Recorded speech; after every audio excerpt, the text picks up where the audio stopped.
Chapter 2039. Xinji, who had planned on fighting Yunjian again, crossed her arms and loosely placed her sword next to her arm. She looked at Song Yu with disdain and continued to laugh. "Kid, do you think 006 is from the same world as you? That's the funniest joke I've ever heard in my life. Do you know who 006 is? The number of people she's killed is more than the number of arrogant words you've said in your entire life. Who do you think you are? If this was in the past, 006 would have killed you in one blow. From the same world? Don't be so funny. Do you know that back then, dozens of high-level assassins with guns and bombs faced 006 alone? 006 didn't even have a sword, but in a few minutes she took their guns and killed everyone. She was only 14 years old. Do you know that when she faced a powerful assassin organization, not only did she not get killed, she even wiped out that famous assassin organization? Don't talk about a gang leader like you. Do you know that international black market tycoons aren't even worthy of carrying her shoes? Although she and I are mortal enemies, I, Xinji, will only submit to 006 in my life. Putting aside everything else, she is 006, and she is the goal I have been pursuing all my life. Wherever 006 is, that's where the international tycoons, businessmen, and politicians won't dare to sleep. That's right. Xinji was in awe of Yunjian from the bottom of her heart. But at the same time, Xinji was very strong. She refused to admit defeat. Even if it was 1,000 times, 10,000 times, she would still refuse to admit defeat to Yunjian. Song Yu, Mo Lianhua, Mo Bufan, Brother Kai, and everyone else were shocked by Xinji's words. Yunjian was actually such a terrifying person. Who was she? But before anyone could react, Xinji had already walked in front of Yunjian and kicked away Song Yu, who was 1 meter away from Yunjian. Then Xinji met Yunjian's eyes in front of everyone. Xinji, who had just been speaking up for Yunjian, suddenly changed her expression. She laughed loudly and provoked Yunjian. "However, the stronger you are, the more I, Xinji, want to defeat you. My only goal in this life is to surpass you." Xinji's words sounded like a provocation, but also like a blood oath. Hearing Xinji's words, the others thought that Yunjian was probably displeased that Xinji said something like that as well. But just as everyone thought so, they saw Yunjian's lips curl into a red arc as she replied to Xinji in front of everyone. "I'll give you 10 moves to repay your kindness." Last time, when the mysterious man had been collecting puppets, Yunjian had asked Xinji to stop training puppets for the mysterious man. Xinji had given her face. This debt of gratitude was repaid today. Then I won't hold back. Xinji, who had been speaking up for Yunjian a second ago, now looked like he was dealing with an enemy. He mercilessly swung his sword at Yunjian. The surrounding passers-by, as well as all the university students who were invited here, were so scared that they retreated to the corner. Although they didn't leave and waited to watch the show, they were still scared witless. Yunjian. Song Yu wanted to go help Yunjian, but when someone pulled him back to the corner, he pretended to be worried about Yunjian, but he didn't break free. Both Yunjian and this woman who called herself Xinji had swords in their hands. But the second before he swung his sword, he heard Xinji look at Yunjian. Then, in front of everyone, he sneered at the cowering Song Yu. "TSK coward. Kid, 006 isn't someone a piece of trash like you can covet. You and she are from 2 completely different worlds. Even if you're the son of an international arms tycoon, you're dreaming if you want to be in the same world as 006. Go to hell." Chapter 2040. After Xinji taunted Song Yu in front of everyone, he turned to look at Yunjian and said faintly, "You're right. Diske, I didn't think you'd be bothered by trash like this after a few years. 006, based on your personality, it's a miracle that this guy is still alive." After Xinji had slashed at Yunjian in front of everyone, Yunjian hadn't fought back. She'd only dodged to the side. Xinji hadn't been in a hurry to attack and had started talking. Hearing Xinji's words, everyone's faces froze. Even if they were dumb, they knew that the person 006 was referring to must be Yunjian. Song Yu and Mo Lianhua, who hadn't dared to speak from the beginning, were shocked by Xinji's words. Especially Song Yu. Song Yu and Mo Lianhua didn't doubt Xinji's words at all. After all, Song Yu and Mo Lianhua had seen with their own eyes how Yunjian had killed 4 assassins at the pavilion and then ordered Dai Annie and the other 2 to kill the dozen or so assassins. Now, a woman who called herself Xinji had appeared. What she said about Yunjian was almost exactly the same as what Yunjian had described back at the pavilion. Thus, when Song Yu and Mo Lianhua heard Xinji's words, their faces paled. Unexpectedly, Yunjian didn't directly respond to Xinji's words. She raised her eyebrows slightly and said softly, 9 more moves. Just now Yunjian had let Shinji have 1 move. She'd said she'd let Shinji have 10 moves, not 1 less. TSK-006, you're still the same. You're so calculative about this kind of thing. Shinji squeezed the long knife in her hand and smiled. Of course I'm calculative with you. Yunjian returned Shinji's cold smile. Shinji tightened her grip on the long knife and suddenly walked to the side. I don't like being watched like a monkey. Let's go to an open space to fight. With that, Shinji left the crowd and walked to an open space halfway up the mountain. Seeing this, Yunjian put away her butterfly knife and followed Shinji. Let's go and cheer for Yunjian. Mo Bufan didn't understand the relationship between Yunjian and Shinji, nor did he understand what they were talking about. However, he called the others from the martial arts club and quickly followed. Zhu Huili naturally followed. Brother Kai led a group of people and followed of them. Let's go. Miao Li and Shi Shujuan. Song Yu cast a sidelong glance at Mo Lianhua and wanted to chase after her. Of course I was wrong. Of course. I'm of Mize. Please give me another chance. I beg you. Mo Lianhua grabbed Song Yu's hand and begged. The last time Mo Lianhua hid it from Song Yu, she had secretly torn the condom when they were having an affair. After Song Yu found out, he was so angry that he yelled at Mo Lianhua that he would break up with her if she got pregnant. Mo Lianhua went to the hospital for a checkup. Only then did she confidently tell Song Yu that she wasn't pregnant. She wanted Song Yu to give her another chance. But now that Song Yu had taken a liking to Yunjian, he didn't want to go back. He pushed Mo Lianhua away and ran in the direction that Yunjian had left. He didn't even look at Mo Lianhua. Mo Lianhua angrily chased after him. Gu Nianji, who was staying in the same hotel as Li Nong, didn't know that they were staying in the same hotel. That night Yunjian wasn't there. Gu Nianji was bored and decided to walk around Jiang City. She wanted to walk around mainly because she was too hungry. She hadn't even had dinner yet.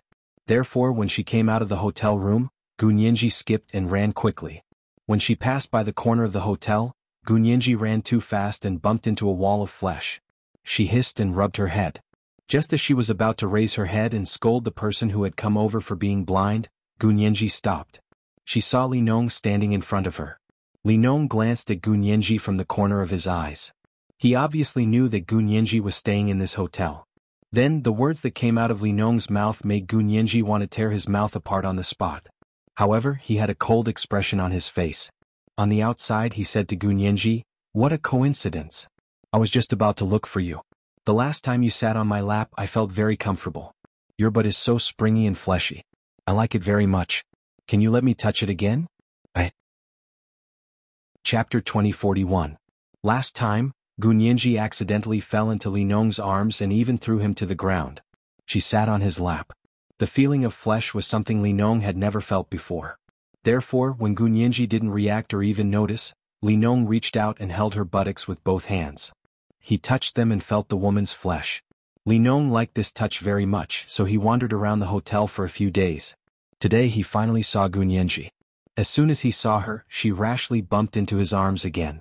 Her fleshy chest and enchanting figure made Li Nong swallow a mouthful of saliva. Therefore, the well-dressed Li Nong couldn't help but say such words. "I like it very much. Can you let me touch it again?" In the past, Li Nong was on the same side as the gods on the God continent. However, Li Nong was talented and had a low status. Those gods never gave Li Nong face and didn't even want to talk to him.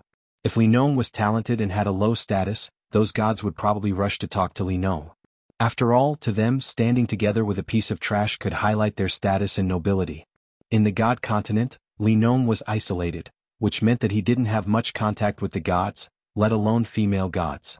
Li Nong didn't even know that it was common sense not to touch a woman's buttocks. However, Gu Nianji, who called herself a matchmaker in the Yulong continent, knew. You, what did you say?" Gu Nianji first hugged her chest with her hands, then suddenly realized that Li Nong wanted to touch her buttocks. She then put her hands under her waist to protect her buttocks. Then, she looked at Li Nong with a covetous expression as if to say, "If you dare touch my buttocks, I will definitely teach you a lesson. Pervert. I'm telling you, if you dare touch a single hair on my head, I will never let you off." Gu Nianji protected her buttocks and shouted at Li Nong. Seeing Gu Nianji holding her buttocks as if she was protecting her life, Li Nong frowned and asked, "Why? What? Why are you still asking why? Are all the gods on the God continent so shameless?" Shameless? Gu Nianji's cheeks were red. She looked at Li Nong and shouted these words with a red face. As she spoke, Gunyanji wanted to turn around and walk around to get out of the shameless Li Nong's field of vision. Do you want to go to the divine continent? Suddenly, Li Nong's magnetic male voice sounded from behind Gunyanji. Gunyanji didn't turn around because she was attracted by the pleasant and magnetic voice, but because she heard what Li Nong said. She suddenly stopped in her tracks, then stuck her head out and slowly turned her head back to look at him. Facts proved that Li Nong's words were very tempting. Can you really take me to the divine continent? Gunyanji couldn't help swallowing when she heard this and asked again. Yes. Li Nong nodded. One had to know that to the people of the myriad continents, going to the gods' continent was their lifelong wish. After all, to the people of the myriad continents, the gods' continent was a place limited to legends. If they were able to travel around the gods' continent, some of the people on the myriad continents would die without regrets. Really? Are you telling the truth? Then bring me there quickly. Gunyanji clasped her hands, which were covering her buttocks, and put them by her mouth. She pouted and looked at Li Nong with her little eyes blinking. Gunyanji, who had just called herself sister, instantly turned into a little woman. My condition just now. Li Nong mentioned it. Gunyanji clenched her fists and waved them in a place where Li Nong couldn't see. Then she said weakly, then I can only do it once. What? As soon as Gunyanji agreed softly, Li Nong. Chapter 2042. In order to go to Deity Continent, Gunyanji had sold herself out. Of course, she was only selling herself out. It was just a touch, it was not like she would lose a piece of flesh. When she came back from visiting Deity Continent, she was going to beat this pervert to death. Sister Jin had actually taken in such a pervert as her disciple. At the same time in the hotel hallway, Gunyanji shut her eyes tightly as Li Nong wrapped his arms around her and placed his long hands on her butt. Ah, this pervert really dared to touch her butt. Gunyanji was as red as an apple. Are you done? Gunyanji covered her face, not daring to look at Li Nong. If she opened her eyes now, she would be able to gaze at Li Nong's chest. Right now, Gunyanji's face and Li Nong's chest were only separated by her hand. Gunyanji's hand was pressed against Li Nong's chest. Li Nong's chest was facing Gunyanji as he wrapped his arm around her waist and placed his hand on her butt. Just as Gunyanji urged Li Nong to stop and even pushed him away to tell him that it was enough, Li Nong's hand on Gunyanji's butt grabbed. Ah! Gunyanji cried out involuntarily. When she reacted, she pushed Li Nong away and looked at him in disbelief with a flushed face. I already said it's only for a while. How could you? Very soft, Li Nong commented. Gunyanji's face flushed again. All right, hurry up and take me to Deity Continent. Gunyanji said. Not now. Li Nong tilted his head and turned his handsome side profile in front of Gunyanji. You're going back on your word. Gunyanji was still embarrassed. Li Nong turned his head and presented his handsome face to Gunyanji. The next second he didn't say anything. He walked over and grabbed Gunyanji's hand. Not long after, he brought Gunyanji back to her hotel room, the venue of the gathering where Jiang City's top gang had sent out invitations. Yun Jian and Shinji had just arrived at a spacious area. The people who had followed Yun Jian and Shinji also followed them here. Shinji had just arrived and Yun Jian was still following. Suddenly, Shinji grabbed his sword and swung it at Yun Jian. When the agents fought, every move was fatal. As a special agent, what they learned was nothing more than how to kill a person in the fastest way possible. It didn't matter if it was an assassination or a dirty trick, as long as he could kill the other party, it was fine. He watched as Yun Jian and Shinji walked into the open space and started fighting before they even said anything. Everyone who came over to take a look was stunned. F***CK. He actually attacked without saying anything. Are these two women even human? His attack speed is so fast. He must have learned some martial arts. The surrounding boys broke out in a cold sweat as they watched Yun Jian and Shinji fight. At that moment, Yun Jian quickly gave Shinji 10 moves. The real battle between the two had only just begun. What's going on? Song Fan, who was walking over with his old friends, asked when he saw Yun Jian and Shinji fighting. They said they're going to fight to see who wins, someone replied to Song Fan. As the leader of a gang in Jiangqing, Song Fan couldn't help but observe Yun Jian and Shinji seriously. He watched as Yun Jian started to attack after defending for 10 moves. Look at her. That girl's going to fight back. I heard she's the president of the martial arts club. Something interesting is about to happen, haha. Someone couldn't help but get excited when he saw this. But just as everyone's excited voices died down, Yun Jian and Shinji's figures went from the initial quick exchange to the speed at which they exchanged moves so fast that they couldn't be seen with the naked eye. Seeing this scene, everyone's jaws dropped. Just as everyone's hearts tightened, Yun Jian had already used her butterfly knife to deflect Shinji's long sword. Shinji's long sword was flung dozens of meters away. Then she moved sideways and circled behind Shinji. At the same time, Yun Jian's butterfly knife was pressed against Shinji's back, where his heart was. You lost. Yun Jian's crisp voice echoed throughout the arena. Yun Jian and Shinji had only been fighting for a minute. When experts fought, every move was fatal. The stronger they were, the faster they exchanged moves. Even though it was only a minute, Yun Jian and Shinji had already exchanged hundreds of moves. Neither of them showed any mercy. Anyone who could exchange hundreds of moves with Yun Jian was undoubtedly the best in the world. Ha 006 2 years have passed. You're even stronger than before. Shinji chuckled with Yun Jian's butterfly knife pressed against his back. You've improved a lot too. Yun Jian sheathed her knife. If 2 years isn't enough, then 10 years. 006 I'll definitely surpass you. Shinji said as he walked towards his long sword. He planned to pick it up and leave. Yun Jian admired Shinji's unyielding spirit. She looked at Shinji's back and said in front of everyone, whether it's 10 years or 20 years I'll be waiting. But as always you'll always be my defeated opponent. Shinji snorted and bent down to pick up his sword. However, at that moment, a middle-aged man standing next to Song Fan suddenly pointed at Shinji's sword and said in a trembling voice, That sword. The mark on the sword. Song Fan, could it be that the woman your son is fighting with is Shura Shinji, number 2 on the assassin ranking? Legend has it that Shura Shinji has only ever taken one person as her opponent. That person is Slaying God, number 1 on the international secret agent ranking. That girl, could it be? Chapter 2043. Could that young lady be the legendary number 1 on the international secret agent ranking, the one who shakes the world with her name, Slaying God? The middle-aged man standing next to Song Fan spoke in a voice that everyone present could hear clearly. As soon as he finished speaking, everyone present was shocked. What? The number 1 on the international secret agent ranking? Emolienhua's eyes were wide open as she stared at Yun Jian in disbelief. She did not know what the number 1 on the international secret agent ranking signified. However, Emolienhua, Song Yu, Emo Bufan and everyone else did not see wrongly. The middle-aged man standing next to Song Fan gulped when he heard the words Slaying God. Just the mention of that name was enough to make him tremble in fear. After he said the words Slaying God, he took 2 big steps back because he suspected that Yun Jian was that person. He hid himself in a corner before he dared to say the 2 words that sent chills down his spine. Uncle Zhang, what did you say?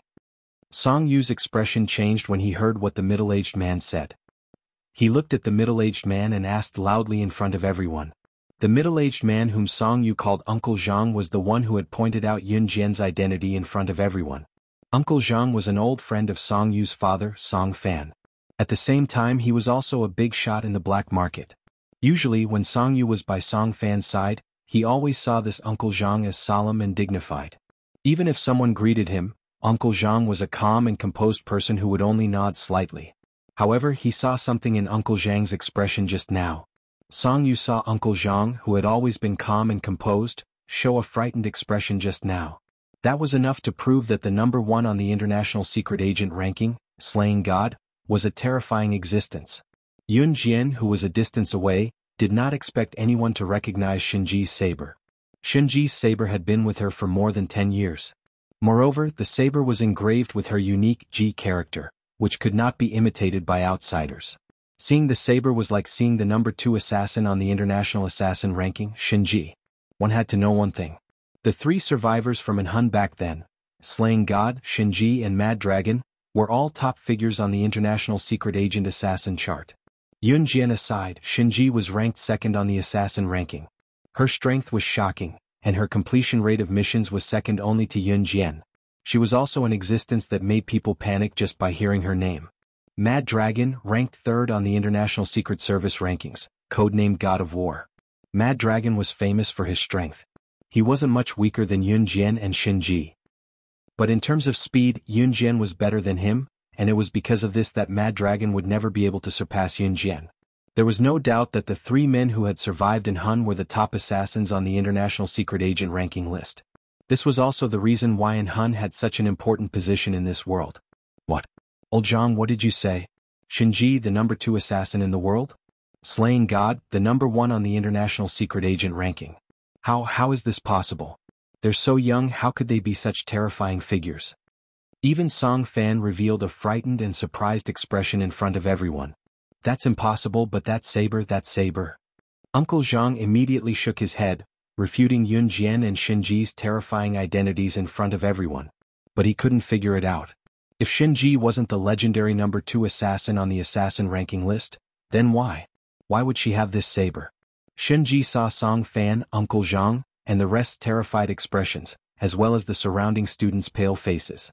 She laughed out loud, and when she saw that everyone's expressions became even more panicked, she found it amusing and admitted her identity in front of everyone.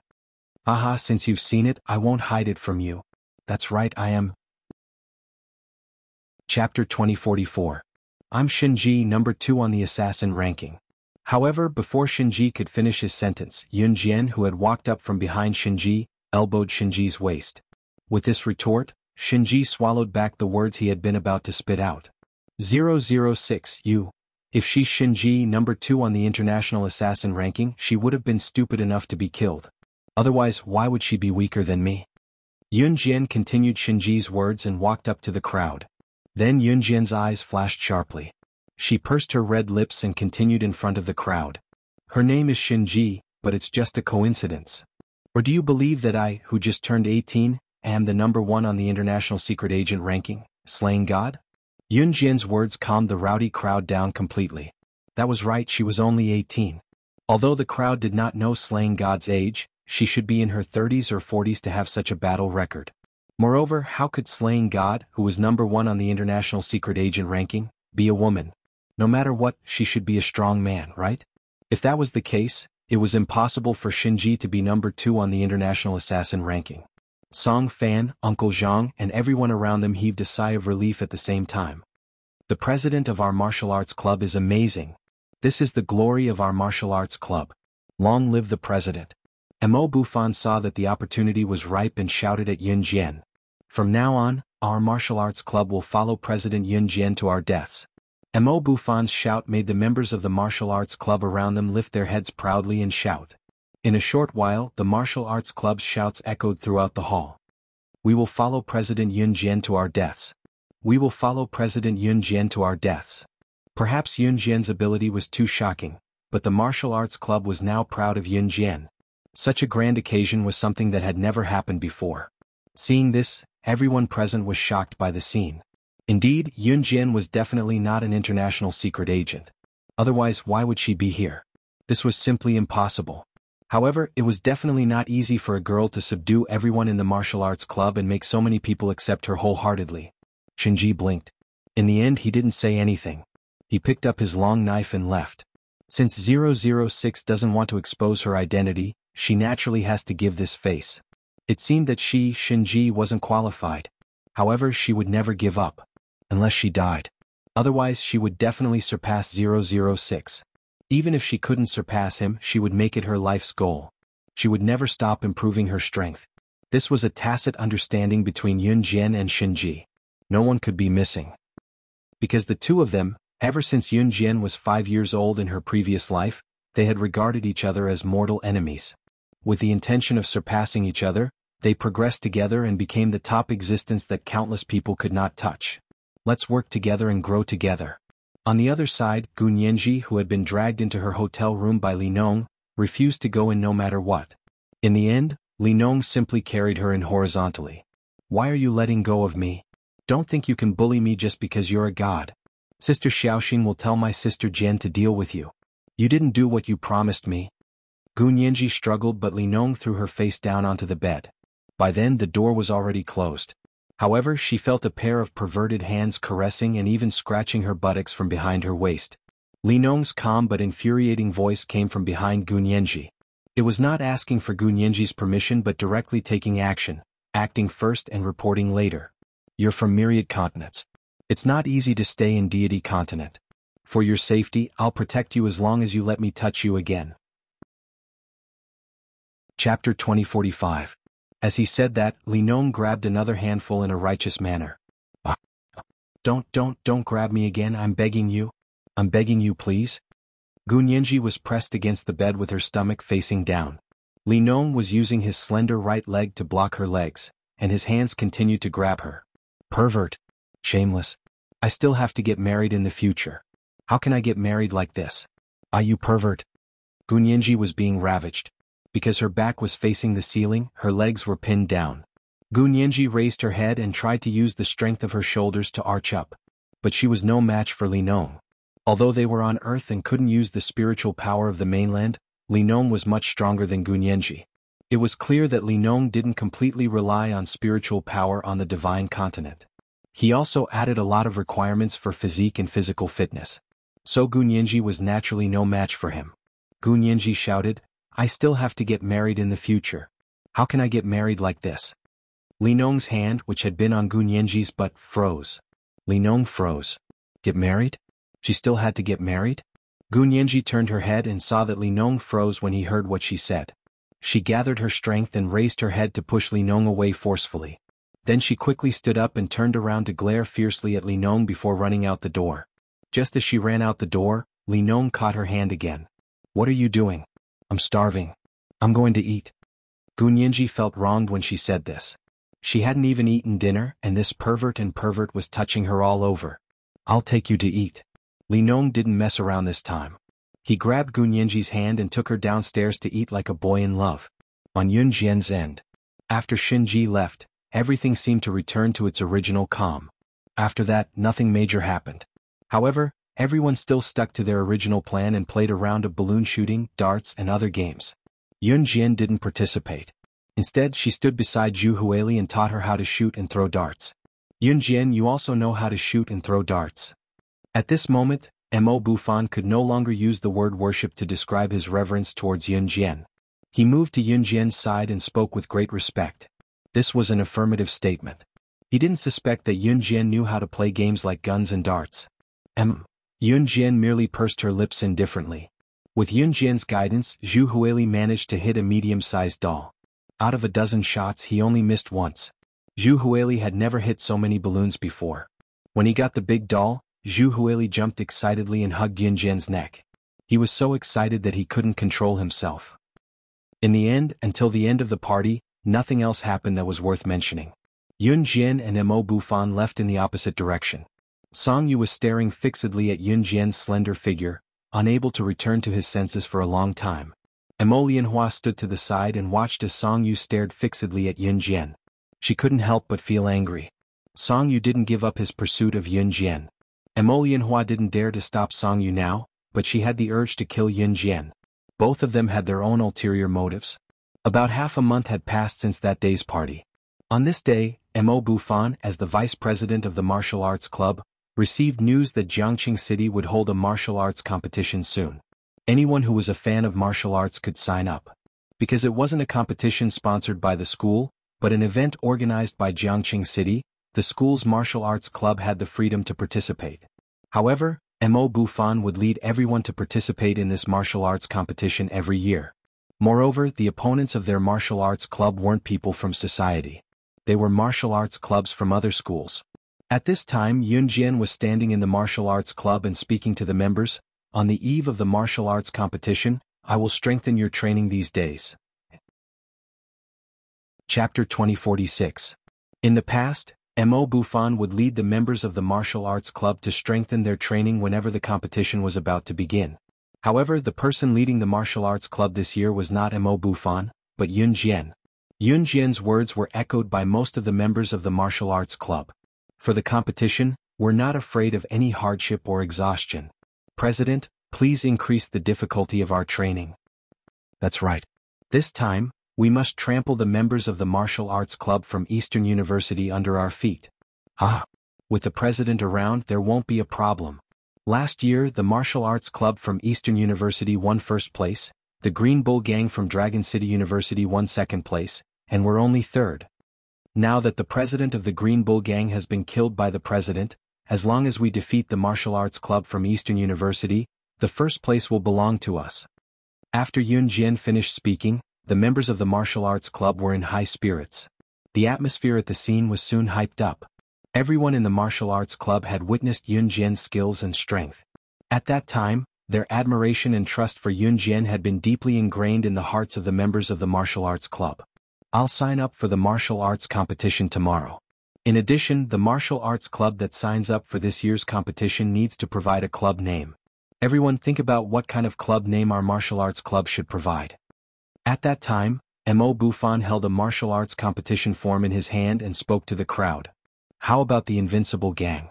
Isn't this name loud enough? Immediately, a boy mischievously said. Invincible Gang? What's the difference between that and the Green Bull Gang? Our martial arts club can't have such a tacky name. It's degrading our status. The members of the martial arts club discussed animatedly. Why don't we ask the president to help us come up with a name? Zhou Huntao blinked and looked at Yun Jian. Yes. Let the president do it. The president is the spiritual pillar of our club now. That's right. Immediately, someone agreed with Zhou Huntao. At that time, Yun Jian, who was surrounded by everyone, blinked her eyes. Are you sure you want me to come up with a name?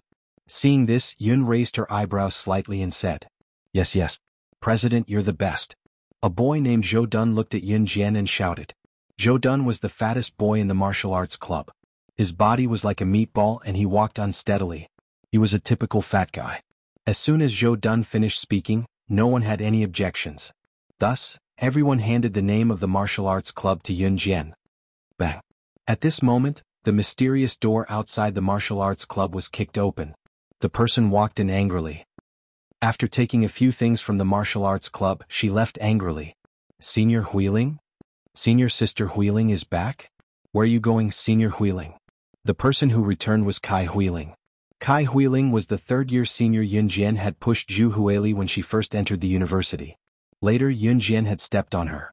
Kai Huiling entered the martial arts society because of Mo Bufan. Since she was stepped on by Yun Jian in public last time, Kai Huiling had not appeared in school or the martial arts club for a long time. Kai Huiling, who appeared at that time, glared at Yun Jian fiercely and said to everyone, I want to leave the club. This kind of person is the president of our martial arts club. Sooner or later she will be finished. Mo Bufan, you will regret it. Kai Huiling closed her eyes and shouted angrily at Mo Bufan. Then she turned around and ran away. She was probably still expecting Mo Bufan to chase her back. Many girls who still stayed in the martial arts club had a good relationship with Kai Huiling. But at that time, when they saw Kai Huiling run out after saying those words to Yun Jian, no one chased after her. Senior Sister Huiling is really too much this time. Yes.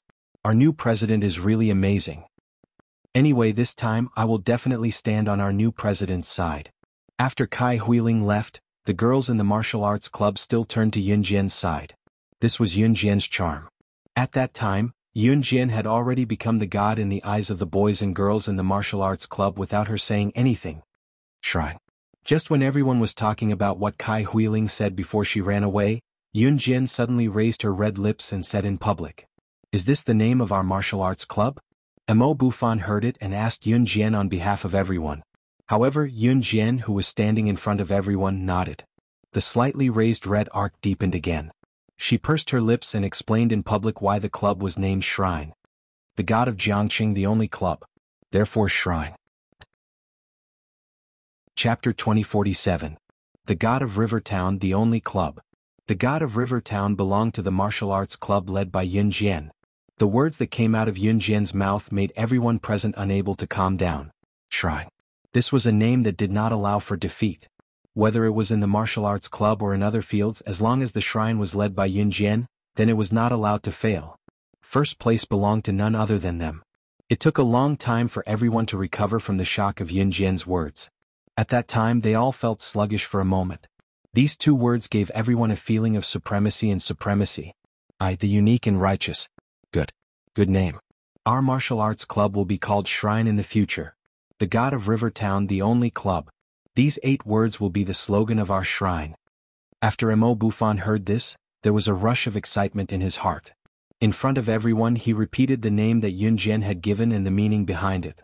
At that time, after hearing Mo Bufan's words, everyone's heart was boiling with excitement.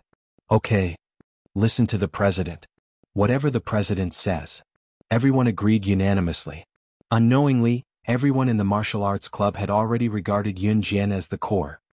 The martial arts club's competition is about 1.5 months later.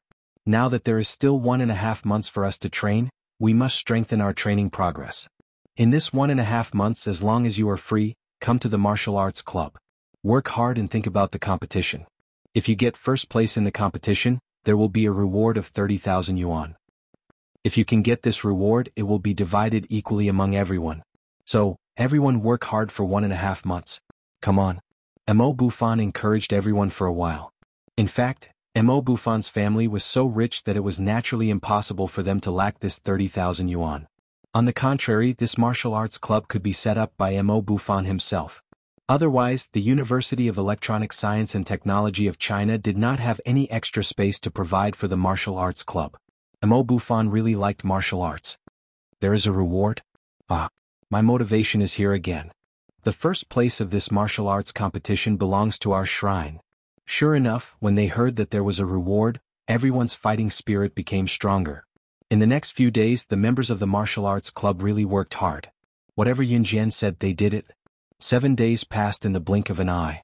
At the end of November, the weather had become very cold. In places like Jiang City, where winter came earlier, many students had already put on thick cotton-padded jackets. At the end of the month, the school arranged exams. Yun Jian left the exam hall early after she was done with her question. University was different from junior high and high school. If you left after you finished your paper, the teacher wouldn't say anything. At most, the teacher would ask you if you were sure you wanted to hand in your paper. She was wearing a light blue down jacket. It was an ordinary piece of clothing, but it accentuated her figure. At the same time, Yun Jian shoved her phone and both her hands into her pockets as she made her way to the university gate. He had just sent her a message. He was waiting for her at the entrance of the university. Yun Jian was stopped by Song Yu, who had just come from the University of the East, when Yun Jian walked out of the gate. Yun Jian. As he spoke, Song Yu ran to Yun Jian with a rose in each hand. Ever since the gathering, Song Yu had been sending roses to Yun Jian every day without missing a single day. However, Yun Jian never paid attention to it, let alone accepted it. Mo Lianhua watched Song Yu run towards Yun Jian. She was in a daze and was supported by Pan Qian. This little B*TC. She doesn't accompany her rich, short and fat boyfriend. She seduces Mr. Song every day. She's two-timing. Disgusting. Pan Qian said angrily after supporting Mo Lianhua. However, just as Pan Qian finished speaking, she suddenly saw Song Yu happily walk to Yun Jian's side. But then a handsome man arrived in front of Yun Jian before Song Yu. After that, the handsome man wrapped his arm around Yun Jian's slim waist and shot a murderous glance at Song Yu, who was holding a bouquet of roses in his hand and looked pathetic in comparison to him. Such a handsome man. He hugged Yun Jian's slender waist in front of everyone. Mo Lianhua and Pan Qian were drooling. Who was he? How could there be such a handsome man in this world? Who are you? Why are you hugging my woman? Song Yu saw Ce suddenly appear. He looked at Yun Jian angrily and shouted at Ce. He looked as if he had already won Yun Jian's heart. Your woman? Ce frowned when he heard it. When did my wife become your woman? Ce hugged Yun Jian's slender waist tighter. Wife? Mo Lianhua and Pan Qian, who were far away, exclaimed in shock. No, that's impossible. Are you Yun Jian's short, fat boyfriend? Song Yu shook his head in disbelief. He was short, fat and fat? Ce's handsome brows creased slightly. Before Song Yu could react, Ce was already smiling. After showing off his and Xiao Jian's marriage certificate in country R, Song Yu, Mo Lianhua and Pan Qian were shocked. Ce took out the pregnancy test he had taken from the hospital last time. There was an error on the pregnancy test, but the words "pregnancy confirmed" were still there. Ce held the pregnancy test between his slender fingers and showed it to Song Yu, Mo Lianhua and Pan Qian. Then, while Song Yu and Pan Qian looked like they had eaten *T, Ce continued his lie that was so thick-skinned that even a gun could not penetrate. Xiao Jian is already pregnant with my child. Chapter 2048. Yun Jian glanced at the pregnancy test slip in Ce's hand and blushed. She did not expect him to hide the paper. Yun Jian had a bad feeling that this piece of paper might very well replace the country or marriage certificate. No, that's impossible. This has to be fake. It's fake. Song Yu shook his head as he held the rose in his hand. Yunjian, I made a love circle with 99 roses for you the last time and sent you roses every day for so many days. I can swear to the heavens that I love you. How can you not understand my love for you? Song Yu looked at Yunjian as if Yunjian had betrayed him and gotten together with Ce.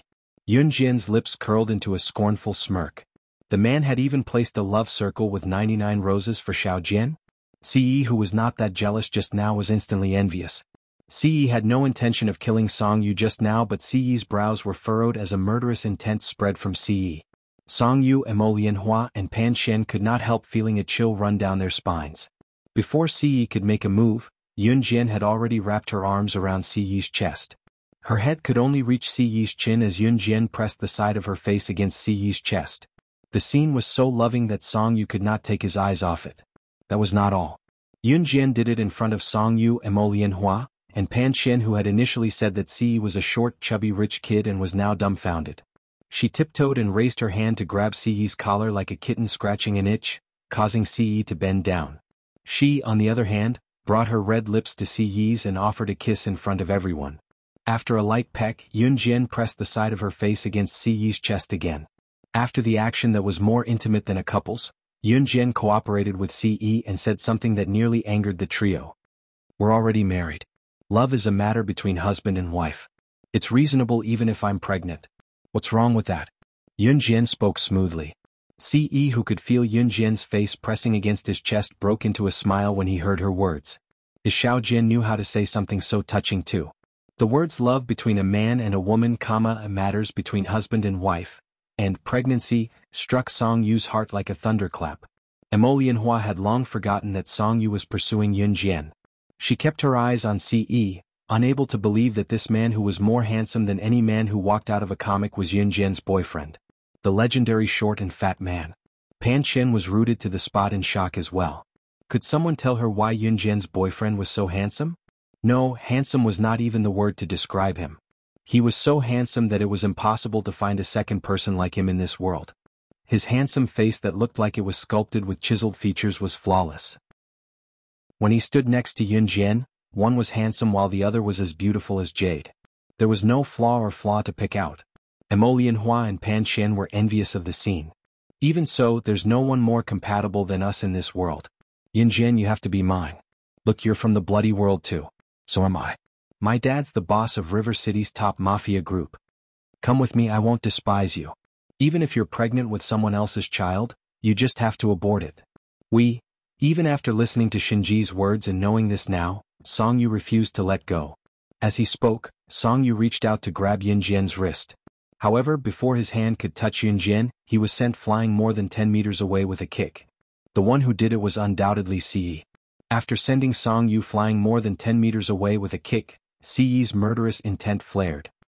He glared coldly at Song Yu, who was about to spit blood, and warned him icily.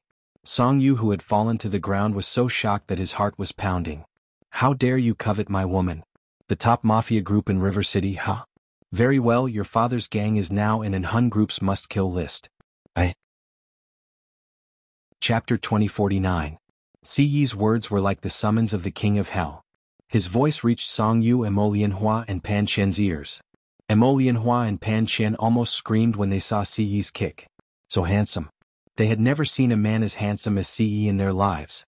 When Song Yu was sent flying with a kick just now, Ce had done it with half of his arm around Yunjian. Ce's words almost made Lianhua and Pan Qian scream like love-struck girls. But in the end they held it in. Lianhua originally wanted to kill Yunjian because of Song Yu's confession to Yunjian. But now, Lianhua didn't even want to look at Song Yu. If possible, she wanted to trade with Yunjian. However, unlike Lianhua and Pan Qian, although Song Yu didn't participate in the matters of his father's gang, he had heard a lot about it from his father. In the underworld, the last people to provoke weren't international mafia bosses, nor were they international arms magnates. Compared to these two organizations, all the international mafia bosses and international arms magnates had to step aside. And these two organizations were in Hun Organization and Kosha Mercenaries. Anyone who provoked these two forces would be standing directly on top of a coffin, separated from the Grim Reaper by a distance of 0 meters. Song Yu was no stranger to an Hun Organization's must-kill list. Song Yu's father, Song Fan, had warned Song Yu in a very strict manner that anyone who was listed on an Hun organization's must-kill list would become a wanted criminal of an Hun organization. In the future, as long as an Hun organization's assassins or secret agents saw them, they would directly eliminate the wanted person or organization with a bounty. One had to know that an Hun organization's assassins and secret agents had the ability to wipe out a gang. When Song Yu first heard this, he was so scared that his face turned green and purple. He even swore that he would never provoke an Hun organization in his life. But what did he just hear? He actually heard Siyi say that his father's gang was already listed on an Hun organization's must-kill list. My Hun organization? Siyi's words made Song Yu's eyes widen. Why you're from the Hun organization? Song Yu was sent flying more than 10 meters away. At this moment he didn't have time to get angry, nor did he have time to cover the place where he was hurt. He stared at Siyi with wide eyes. Although Mo Lianhua and Pan Qian didn't know what was going on when they saw how fearful Song Yu was of the Hun organization, they were even more mesmerized by Siyi's handsomeness. At that moment Mo Sen, who was standing not far away, walked over from the side. Young master, the #1 gang in River Town has been added to the must-kill list. Mo Sen did as he was told when he heard Siyi's words. Siyi shifted her gaze from Song Yu to Yun Jian. Then, in front of Song Yu and the others, he took Yun Jian's small hand and turned to leave. Song Yu was completely paralyzed on the ground. Mo Lianhua and Pan Qian wanted to chase after him, but they were frightened by Mo Sen's fierce eyes. At the same time, Siyi was holding Yun Jian's hand as they walked down the street. Xiao Jian, why are your hands so cold? Siyi asked softly as he felt Yun Jian's icy hands. Yun Jian adjusted the light blue down jacket she was wearing and answered, I just finished my test paper in the classroom. She had been holding a pen when she was doing her test paper. Of course, her hands were cold in this wintry weather. Siyi frowned slightly at that and pulled Yun Jian to a milk tea shop without another word to order a cup of milk tea for Yun Jian to warm her hands. Before the milk tea was ready, Siyi held Yun Jian's small hand in his large one to keep Yun Jian warm. The shop owner passed the milk tea to Siyi and quickly passed the hot milk tea to Yun Jian to warm up her cold hands. The shop owner could not help exclaiming at the sight. Young man, there aren't many college students who spoil their girlfriends like you. The shop owner thought that Siyi would be smug about how he spoiled his girlfriend, but instead, Siyi frowned and explained in annoyance, my girlfriend isn't my girlfriend. We're married. She's my wife. Chapter 2050. Siyi was upset when he heard the milk tea shop owner say that Yun Jian was only his girlfriend. When the milk tea shop owner heard Siyi's explanation, his expression froze for a moment. Then he immediately put on an I know everything attitude. He didn't believe that Siyi and Yun Jian were married. However, the shop owner believed that Siyi completely doted on Yun Jian. The weather was so cold that it felt like winter. The passers-by on the street didn't even want to take their hands out of their pockets. However, Siyi used his large palms to warm Yun Jian's icy cold hands. When the milk tea was ready, he immediately handed it to her. The shop owner was experienced and had a wife whom he loved deeply. He nodded with a smile. Although he believed that Siyi and Yun Jian's marriage was fake, he still nodded as though he believed it. He looked at Yun Jian and couldn't help but sigh. Miss, you have a husband who loves you deeply. Since you're a couple, then live well together. Play when it's time to play, and study hard when it's time to study. The shop owner looked kindly at Yun Jian and Siyi as he exhorted them. The shop owner thought that Yun Jian and Siyi were both university students and that he was only in his 40s. However, his kind expression made him seem like an old man in his 50s or 60s who was carefully exhorting the younger generation. When Yun Jian heard the shop owner's words, she was stunned. However, her red lips curled up slightly. You old thing, there's a mountain of customers behind us. You're going to make me busy. Hurry up and help us. The shop owner's wife was busy making the milk tea and fried chicken. She was too busy to handle everything. She gently pulled the shop owner's ear and yelled at him in a playful tone. After being yelled at by his in-laws, the shop owner happily waved goodbye to Yun Jian and Siyi and went back to work. The lady boss was fierce to her husband, but when she saw Yun Jian and Siyi, she nodded and smiled before continuing with her work. In this era, milk tea franchises were not popular yet. The business of this milk tea shop was very good, but the words on the shop sign indicated that the milk tea shop had not joined. The Zhang family's husband and wife milk tea shop. After that, Siyi didn't say anything.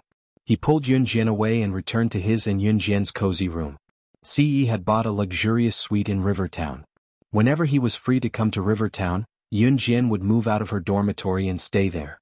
In college, there were many girls who went out with their boyfriends at night.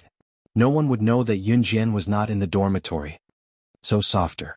Yunjian bit Siyi's fleshless shoulder as Siyi did the shameful thing to her. At the same time, both of them were staying in the luxurious suite that Siyi bought to make it easier for him to meet Yunjian. The orange light in the room shone down. It was dim but not cool. In spite of it, Yunjian could see clearly what Siyi was doing on top of her. Even when he was doing this kind of thing, his handsome face didn't have the slightest change in expression.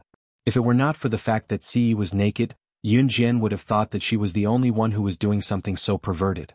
Siyi was so forceful that Yunjian almost could not hold it in and wanted to cry out, but she swallowed it back into her stomach. It was embarrassing enough to do something like this. If she cried out again, where would her dignity go? Xiaojian, cry out if you can't hold it in. Siyi tightened his grip and arched his handsome face. Yunjian pressed her face against his shoulder, too shy to look at him. Xiaojian, you don't have to hold it in front of me. Be good and cry out, Siyi said, the curve of his handsome face deepening. Then he bit Yunjian's ear. Yunjian went limp and numb. Unable to hold it in any longer, she moaned shyly. Chapter 2051. Yunjian, who had been forced to scream by Siyi, couldn't hold it in anymore. Of course, this was the result of Siyi's hard work. At that time, it had been more than 20 days since Li Nong had promised to take Gu Nianji to the Divine Continent. After Li Nong had taken Gu Nianji to a small restaurant to eat, he hadn't done anything else. He hadn't taken Gu Nianji to the Divine Continent. Of course, it wasn't that he had broken his promise, but that Li Nong had just arrived on Earth and didn't plan to go back yet. But at that moment, Gu Nianji angrily knocked on Li Nong's door. Li Nong, who was dressed in formal clothes, opened the door. After seeing Gu Nianji standing behind the door without anyone noticing, Li Nong's eyes lit up slightly. Hey kid. Where are you playing with your sister? It's been almost a month. Why haven't you taken me to the Divine Continent? Let me tell you, if you don't take me to the Divine Continent, I'll follow you all the time in the future and won't leave. I'll guard you until you take me to the Divine Continent. Otherwise, don't even think about walking out of this door. Gu Nianji straightened her body and spread her legs and hands like a spider. She had an expression that said, if you don't promise me, I won't leave. Are you sure you'll follow me wherever I go? Li Nong raised his eyebrows slightly when he heard Gu Nianji's words. He suddenly looked down and met Gu Nianji's eyes. A sly and deep smile appeared on his handsome face. When Gu Nianji saw this sly and deep smile, she took a deep breath. Then she looked at Li Nong again. Why did she feel that something was wrong? However, Gu Nianji didn't think too much about it. She nodded at Li Nong, then laughed and stretched out her hand. Yes, I'll follow you wherever you go. I'll annoy you to death. You pervert, you're still going back on your word. Then let's go. Li Nong didn't wait for Gu Nianji to finish speaking. He grabbed Gu Nianji's wrist and closed the door of his hotel room. He dragged Gu Nianji out of the hotel. Hey, what are you doing? Why are you taking me out? Gu Nianji tried to break free from Li Nong's grip, but Li Nong took her and ran. Gu Nianji wasn't like this before. At that time, Gu Nianji kept calling herself sister because she wanted to pretend to be a big brother in front of Li Nong. Let me tell you, it doesn't matter where you take me. I won't listen to you. In order to show her determination, Gu Nianji patted her chest and said to Li Nong, let's eat. Li Nong's lips curved into a smile when he heard Gu Nianji's solemn vow. Aren't you going? He added. Gu Nianji gulped when she heard the word eat. She was about to say no, but she changed her mind. Even after eating, I won't forgive you. You have to take me to the Divine Continent. Okay, Li Nong replied quickly this time. After he finished speaking, he pulled Gu Nianji towards the restaurant. Gu Nianji, who was so focused on eating, didn't realize that someone was holding her hand and didn't let go the whole way. At the same time, after they were done, Siyi carried Yunjian, who was limp and weak, into the bathroom to wash her. At first, Siyi really did wash Yunjian carefully for her. I'll get up first. Take your time. Yunjian wanted to get up first after soaking in the bathtub for so long. Who knew that just as Yunjian stood up, Siyi, who scanned the beautiful scenery around them, knew to pin Yunjian down in the bathtub. Xiaojian, you're so beautiful. Siyi scanned Yunjian without any obstacles. What the gaze meant was obvious. Yunjian could tell at a glance after being with Siyi for so long. The 666 days of the divine spring surfaced in Yunjian's mind. Don't do it here. Yunjian blushed shyly, revealing her girlish face that she only showed in front of him. Xiao Jian, I can't wait any longer. Si Yi's lips curved before he pushed her legs apart and went on a rampage in the water. Chapter 2052. Like a small boat gently brushing against the surface of the water, the two of them hugged each other endlessly. The night was still long. The room was filled with romance. Si Yi would visit Yun Jian several times a month.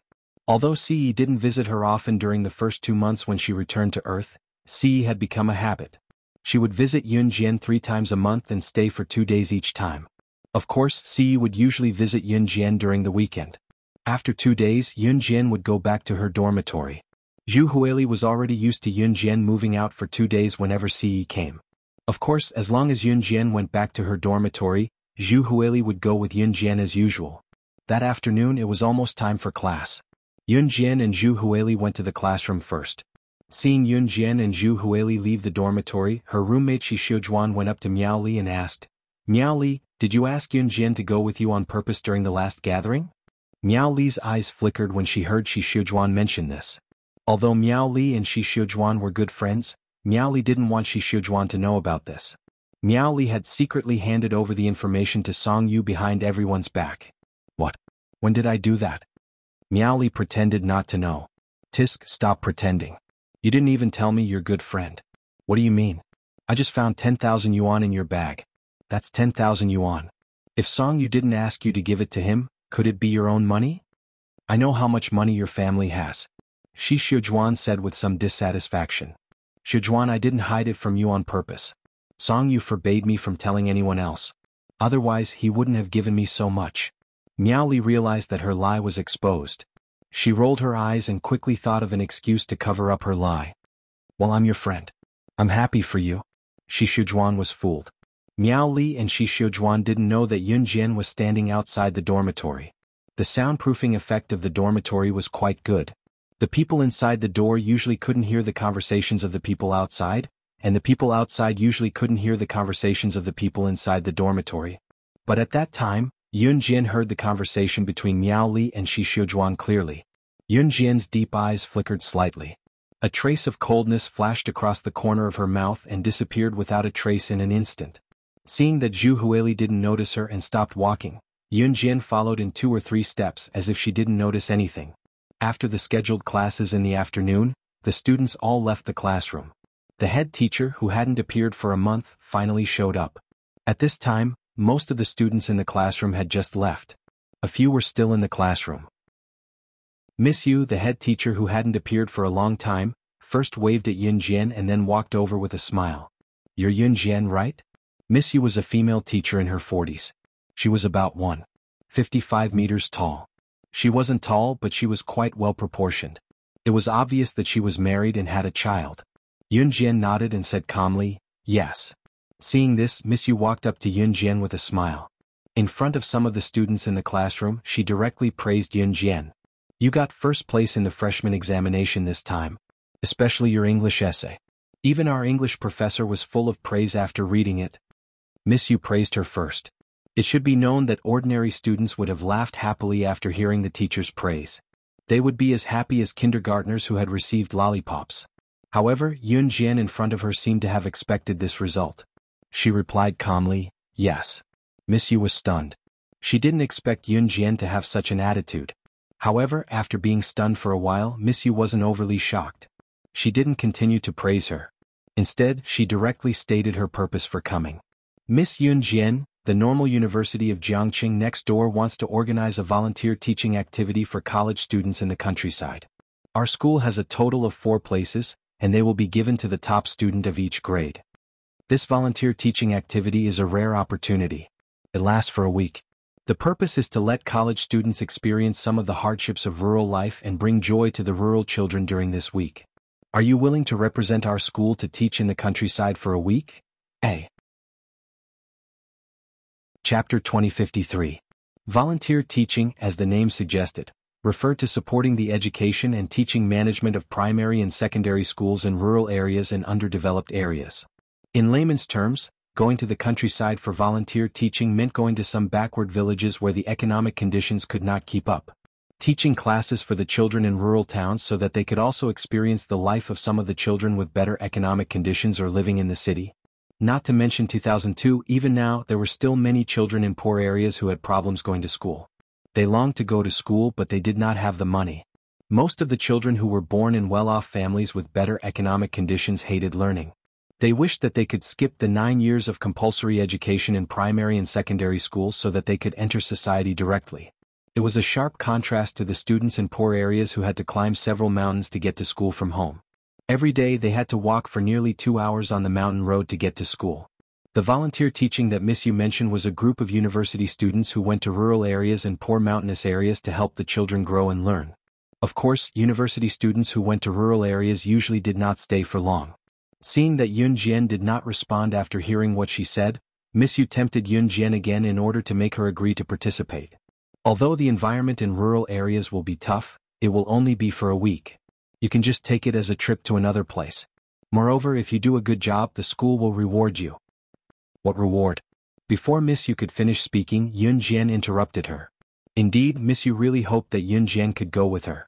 This was because Yun Jian's participation represented her, Miss Yu's glory. After all, the University of Electronic Science and Technology of China was not the organizer. Therefore, only 4 people from each school would go. In each year, the 4 most outstanding students from the freshmen, sophomores, juniors, and seniors would be qualified to go. The reward was actually just a cover. Teachers usually thought that since they had made such a request, the students would definitely not dare to go against the teacher directly. Therefore, they would have to be obedient. Miss Yu did not expect that Yun Jian would really ask about the reward. You'll know when the reward is out. I've already registered your name. Pack up tonight and go to the gate of Jiangqing Normal University at 1 o'clock tomorrow afternoon. Someone will pick you up. Miss Yu directly said this. This was Miss Yu's true motive. Most of the teachers in the school thought that they were teachers and that they could make decisions for any student. What if you don't agree? Okay, the graduation certificate will be delayed or withheld. The students were forced to agree. If I want to apply for leave in the future, I don't need any reason. If you agree, I'll apply for it. Otherwise, you'll be the one applying for it. If you want to apply for it, you can go by yourself. Just as Miss Yu was about to leave after announcing this, Yun Jian's voice came from behind Miss Yu. Upon hearing this, Miss Yu was stunned. An ordinary female student actually dared to go against the decision of a teacher? This is not a third-rate university. Usually, students who wanted a graduation certificate would leave a good impression on their teachers. Miss Yu was stunned by Yun Jian's words. Then, she decisively took out her graduation certificate and said, I asked you to teach in the countryside because of your academic qualifications. If you don't even agree to do this little thing that the school asked you to do, then the school has the right to withhold the graduation certificate that you could have received directly after your senior year. A few naughty students in the previous cohort I taught had their graduation certificates confiscated. In the end, their parents used their connections and went to the school every day to beg for it. In the end, the school reluctantly gave it to the parents because they were pitiful and sincere. You're a girl. It's not easy for your parents. If you want to be thick-skinned and want your parents to go to the principal's office to beg for your graduation certificate, then it's up to you. Even a fool could tell that these 2 or 3 sentences that the teacher often said were threats. The meaning of these words was that without their graduation certificate, Yun Jian would not be able to survive for the rest of her life. She had thought that Yun Jian would be so frightened that she would apologize to her immediately after hearing these few sentences. However, what Miss Yu saw was Yun Jian's cold smile. She crossed her arms and waited for her to finish speaking before speaking to her in a flat and indifferent tone. Don't you know what kind of connections I used to get into the University of Electronic Science and Technology of China? Why would I care about a mere graduation certificate from your school? As long as you agree to the reward, I'll participate. I'm giving you face. Don't refuse a toast only to be forced to drink a forfeit. Otherwise, in Country Z, I can make sure that no school dares to accept a teacher like you. If you don't believe me, you can give it a try. Chapter 2054. Yun Jian was extremely disgusted with Miss Yu's threatening tone despite her appearance as a teacher. Therefore, she directly said such words to Miss Yu in front of Zhu Huili and the other students who had not yet left after class. Hearing Yun Jian's words, Zhu Huili was stunned. The other students who had not yet left were also shocked. When they reacted, the naughty boys who had not yet left gathered together and whispered to each other. Oh my God, Yun Jian from our class is fighting with the homeroom teacher. Too fierce. Even we don't dare to fight with the homeroom teacher easily. The homeroom teacher threatened her, but she actually threatened the homeroom teacher in return. TSK, this chick is beautiful with big breasts and a perky butt. I didn't expect her to be so arrogant. The president of a martial arts club is really different. The conversation of this group of boys was almost as soft as the buzzing of mosquitoes. Miss Yu did not hear it. Yun Jian's ears were good and she heard it clearly, but she ignored it. Miss Yu, who was standing opposite Yun Jian, was stunned by Yun Jian's words. Then Miss Yu suddenly remembered that during the last teachers' meeting, the principal asked her to stay alone after the other teachers left and told her to take care of a classmate named Yun Jian in their class in the future. Miss Yu had already forgotten about it. But when she heard Yun Jian's words, her ears rang and she immediately recalled it. Could it be that Yun Jian had a terrifying background? Thinking of this, Miss Yu felt a lingering fear. If that was really the case, then she could not afford to offend her. Okay. Yun Jian, I promise you. I'm not that hard to talk to. If you had told me clearly earlier, I would have agreed directly. Then in the future, if you want to take leave from school, you don't need any reason. I will agree. But you have to tell me before you take leave. I have to know that you are safe. After all, the students were in school. If something happened to them, the teachers would also be responsible. If they couldn't find the culprit, the parents would make a fuss at the school. Yun Jian was not an unreasonable person. Naturally, she nodded. Sure. Then go to the gate of Jiangqing Normal University tomorrow morning at 1 o'clock in the afternoon. Remember to bring your luggage. A teacher will stand there with the registration form to count the number of people. Just go and register. After that, follow the group. Seeing that Yun Jian agreed, Miss Yu told Yun Jian the plan. What he got in return was Yun Jian's emotionless reply, yes. The next day, 1 p.m. She appeared at the entrance of River City Normal University, not a minute too early nor too late. In the distance, there were more than 20 university students standing next to a teacher who was registering the number of students.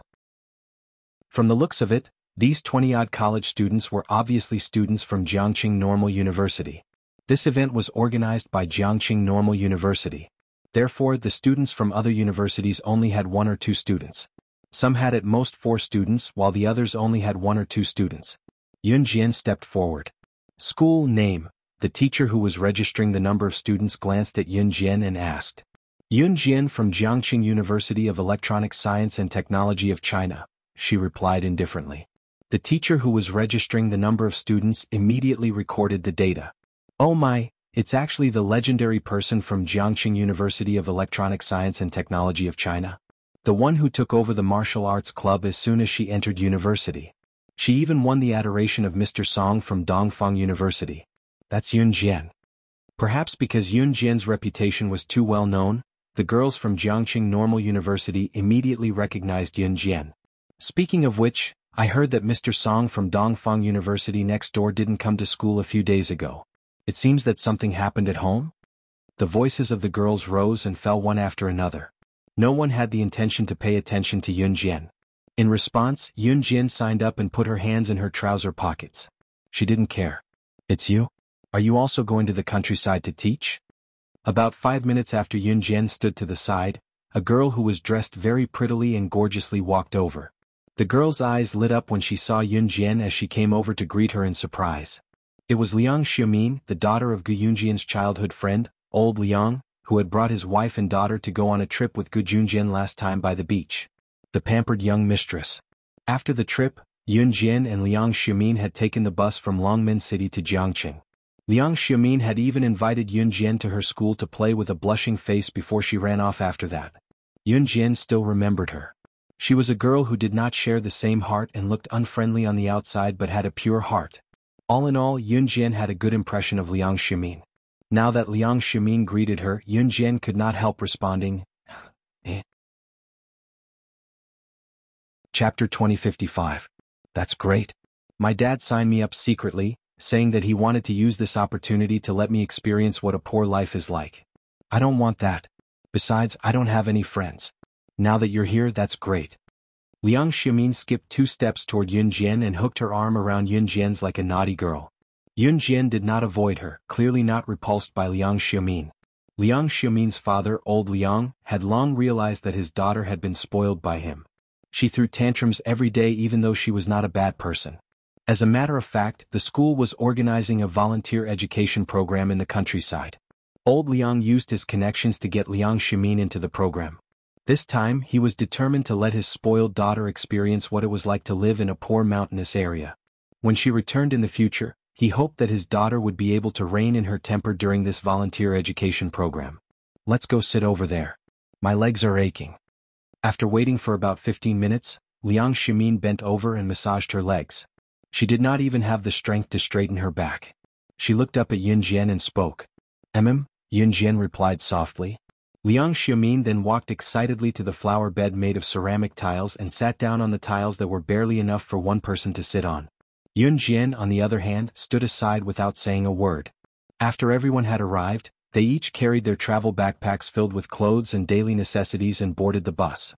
The bus bumped along the way as it headed toward the destination. It took them 5 hours to arrive at the border of H province from Zhe province. Many people on the bus were already impatient. Why aren't we here yet?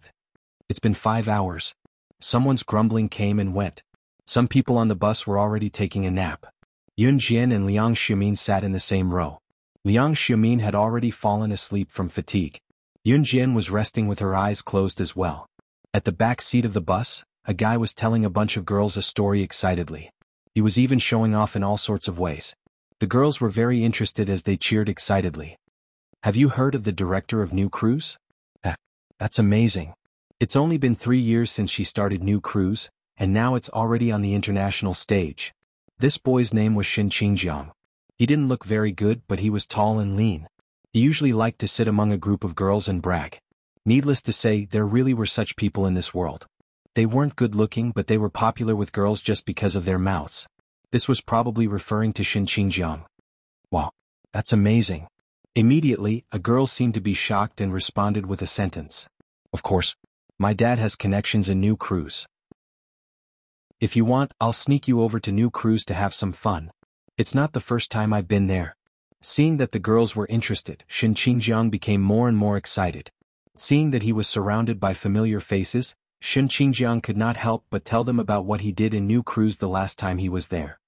Let me tell you a secret, I stole a treasure from New Cruise the last time. Those staff members were so stupid that they didn't notice. Shin Qingjiang told them about how he stole a treasure from New Cruise as if it was a glorious deed of chivalry. Once he said that, another group of ignorant girls exclaimed. New Cruise is an international company. Brother Jiang, you're amazing. You didn't even get caught stealing from New Cruise. You can go and be a master thief. You're so cool. That's right. That's amazing. I think even the international master thieves aren't as good as you. While the girls were chatting, Yun Jian, who had her eyes closed, suddenly opened them. No one noticed that her sharp eyes reflected a thick murderous intent at the same time.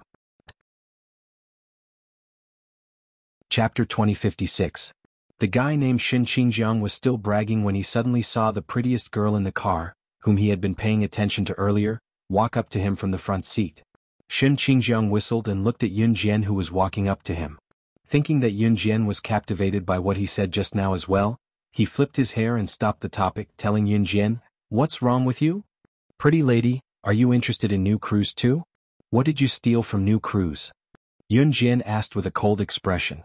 2 days ago, Zhang Jifan had sent her a message. Something had been stolen from New Cruise. The item was worth hundreds of thousands, which was not worth much to New Cruise. However, the person who had stolen the item had conveniently taken away the design blueprint of the latest sports car that New Cruise had purchased at a high price. It was very important to New Cruise. The design blueprint was the inspiration of a professor who was a genius in car production. It was the only one in the world, and even the professor could not produce a second one. New Cruise was equipped with cameras, but the cameras in this era were very blurry. One could only vaguely see a person's silhouette. Moreover, the person who had stolen the design blueprint of the latest sports car happened to be carrying the camera. Currently, New Cruise had begun a large-scale search for the thief. This had happened 2 days ago. If they had not found the thief, Yun Jian was planning to return to New Cruise and search for the culprit personally. However, she did not expect to hear Shin Qingjiang's words here. Shin Qingjiang had long scanned the pretty female university students in the car and had spotted the prettiest one among them, Yun Jian. However, Yun Jian did not seem to care about anything, so Shin Qingjiang found it difficult to make a move. However, Shin Qingjiang did not expect Yun Jian to offer herself to him. When he heard Yun Jian's words, Shin Qingjiang thought that Yun Jian was interested in what he had said. He quickly replied, What else could it be? A treasure, of course. Brother Jiang stole it, so it belongs to him. New Cruise doesn't lack these things. You're not even Brother Jiang's girlfriend, so why are you being so nosy? A fat girl stood in front of Yun Jian. At the same time, she shook her body twice with a rude and unreasonable look on her face. You're a student from another school, right? They are so nosy that their elbows are about to reach out to our Jiangqing Normal University. Stand further away, stand further away. What an eyesore.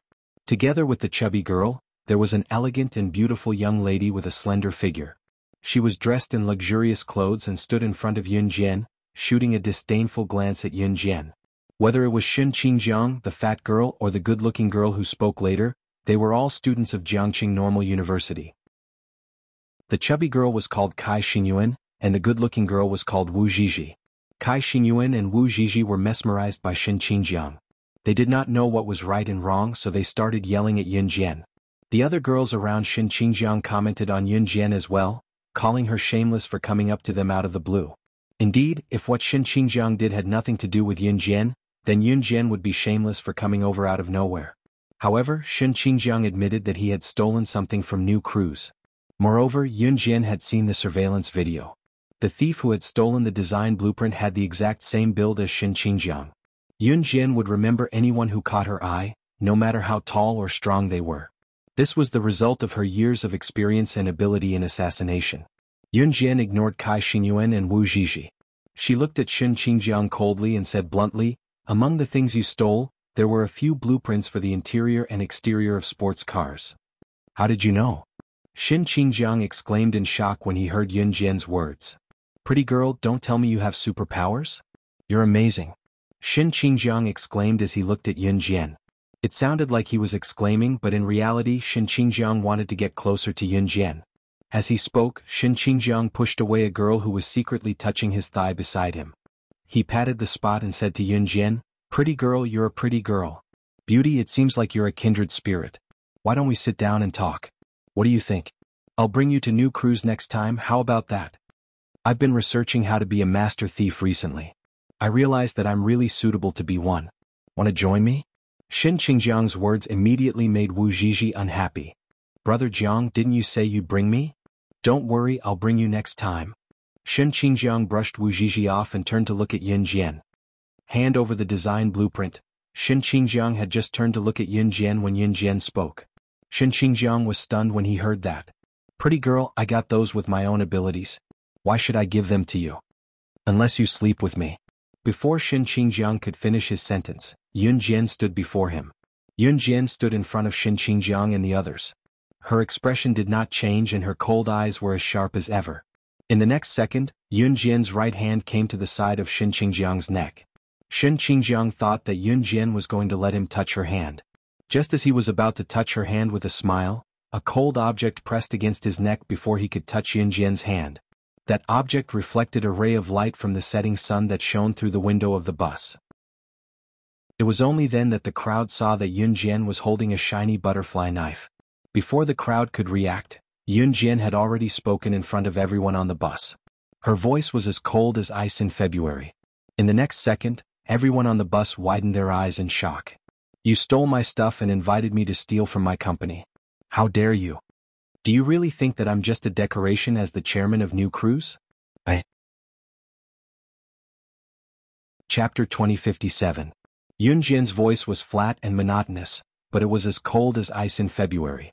It was so cold that everyone in the bus, especially Shen Qingjiang who sat in front, Kai Xinyuan, and Wu Zhizhi beside him, shuddered from the bottom of their hearts. What do you mean?" Wu Zhizhi had yet to catch on to what Yun Jian meant. "Your stuff? No, that's New Cruise's stuff. It's Brother Zhang's stuff now. Since when did it become yours? You can't be the director of New Cruise." Kai Xinyuan was so fat that the lumps of fat on her body started jiggling after she spoke. She shook her fat body and scolded Yun Jian with a manly, rough voice. Everyone in the bus did not think that Yun Jian was New Cruise's director. After all, her age was obvious. New Cruise was an international brand. If Yun Jian was New Cruise's director, she would have started New Cruise at the age of 15, right? What kind of joke was that? "I'll give it to you. Put the knife down and I'll give it to you." Shen Qingjiang was still afraid of death. His pupils shrunk slightly as he stuttered. "Give it to me first." Yun Jian's words left no room for argument. Shen Qingjiang, who initially wanted to trick Yun Jian, was afraid that the knife would be blind. Moreover, it was just a piece of scrap paper. He had brought it along because he liked the supercar's blueprint. It was useless to him. Clearly, Shen Qingjiang did not know that the piece of scrap paper he thought was worthless would fetch a sky-high price in the international market. Shen Qingjiang reached his hands into his shirt and pants pockets and searched around for a while. He then glanced at Yun Jian. Seeing that Yun Jian was staring at him, he slowly passed the blueprint to Yun Jian. Yun Jian took the blueprint from Shen Qingjiang's hands and kept the butterfly knife. She was so fast that no one could see when she put the knife away. By then, the bus had driven into the bumpy, uncemented and muddy land ahead. As soon as the big bus drove into the bumpy muddy ground, the whole bus started to sway left and right, causing the whole bus to jolt. Some of the students sitting on the bus didn't react to the sudden jolt, and their bodies involuntarily fell forward. Shen Qingjiang was sitting in the middle of the last row of the bus. There was no seat in front of him. The person standing straight in front of Shen Qingjiang was Yun Jian. As the bus jolted, Shen Qingjiang was jolted along with it.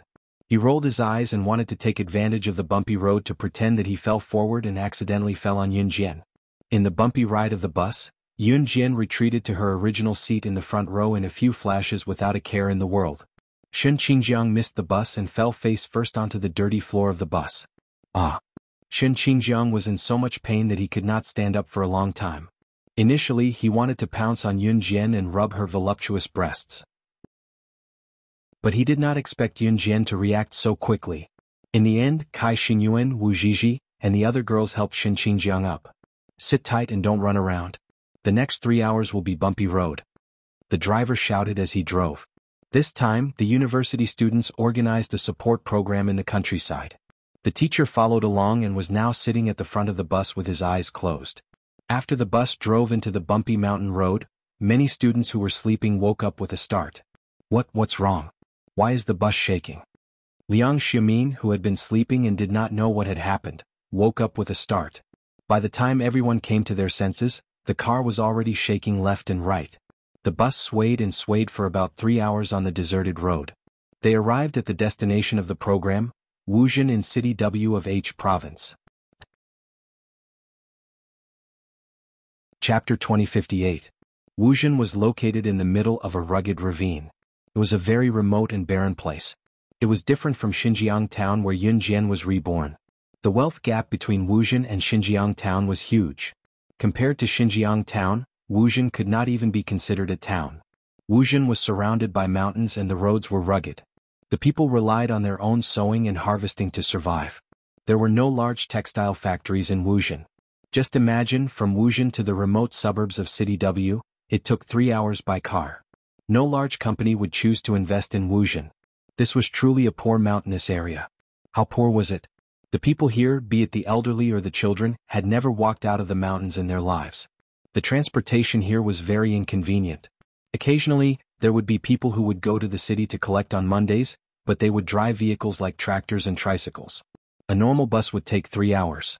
Driving such a vehicle to the city would take at least 2 to 3 times longer than the bus. Moreover, taking a tractor to the city was expensive. The poverty here was beyond imagination. No news report could fully describe the hardships of the people at the bottom of society. Yun Jian had thought that Xinjiang town was already considered poor. After all, to her, who used to be at the top of the world, Xinjiang town was a stark contrast. However, in comparison to Xinjiang town, Wu town paled in comparison. Oh my God, are we really going to stay here for the next 7 days? This house is made of mud, right? What if the house collapses in the middle of the night? We'll die. And this road is full of potholes. There's not even a cement floor. The students exclaimed when they saw the scene before them. Although he was prepared, he was still shocked when he saw the scene in front of him. How was this a house? The houses in Wuxia were all made of mud. Occasionally, those who were better off lived in stone houses. As for a brick house to the people of Wuxia, that was simply impossible. All right, I'll bring you to Wuxia's mayor. He'll arrange a place for you to stay. The only teacher leading the group led the students across the potholes of the mud towards the mayor's house. Soon the students were all settled down. Wuxia was a town. There are also villages here. Some of the students were taken to the village children's homes. Wuxia had a combined primary school and junior high school. If the children who lived in the village did not live in the school, They had to walk for about 2 hours every day to get to Wuxian. The distance from Wuxian to the outskirts of W City was far enough. Those poor children from the mountainous areas lived even deeper into the mountains than Wuxian. Yunjian followed him for about 2 hours on the mountain road. Finally, she was taken to a village that was 2 hours away from Wuxian. Some of the students refused to go to the village no matter what, so the mayor arranged for them to live with the best families in Wuxian. But to be honest, the family conditions in this place were not that different. Of course, Wuxian could not accommodate so many people, so the mayor led Yunjian and the others to Dali village, which was the nearest village to Wuxian but was still a 2-hour walk away. It was not easy to walk at night, but with a lantern they could still walk. I can't walk anymore, Liang Ximin panted. She could not keep up. The extra rooms in Wuxian had already been taken by other students. Liang Ximin was complaining about her father the whole way. She complained as she walked. Don't talk when you walk or you'll be more tired. Yunjian helped Liang Ximin walk up a steep slope. Little girl, you know so much at such a young age. It's rare. The mayor led the way with a lantern and could not help but exclaim. College students nowadays were spoiled. After walking so many mountain roads, it was normal for them to be like Liang Ximin. There were not many who could endure hardship like this little girl. Chapter 2059. The mayor even made fun of them as he spoke. The mayor's words eased everyone's mood a little. Now, walking on the mountain path that went up and down was no longer as boring as it was at the beginning. Most of the people stayed in Wuxian. Only a dozen people followed them to Dali village. Fortunately, it did not rain during the day, so the mountain path was not slippery. Everyone was exhausted from the climb. 2 hours later, amidst the crowd's repeated questions about their arrival, the mayor brought them to a small village. This was Dali village. Compared to Wuxian, this place was even more desolate. Even the mud houses had become houses that only the rich of Dali village could afford to live in. Many people in Dali village lived in shabby thatched huts. The mayor went from house to house and asked people to arrange accommodation for Yunjian and the rest. Yunjian and Liang Ximin were arranged to live in the same house in Dali village. After the mayor reminded them, he went back to Wuxian.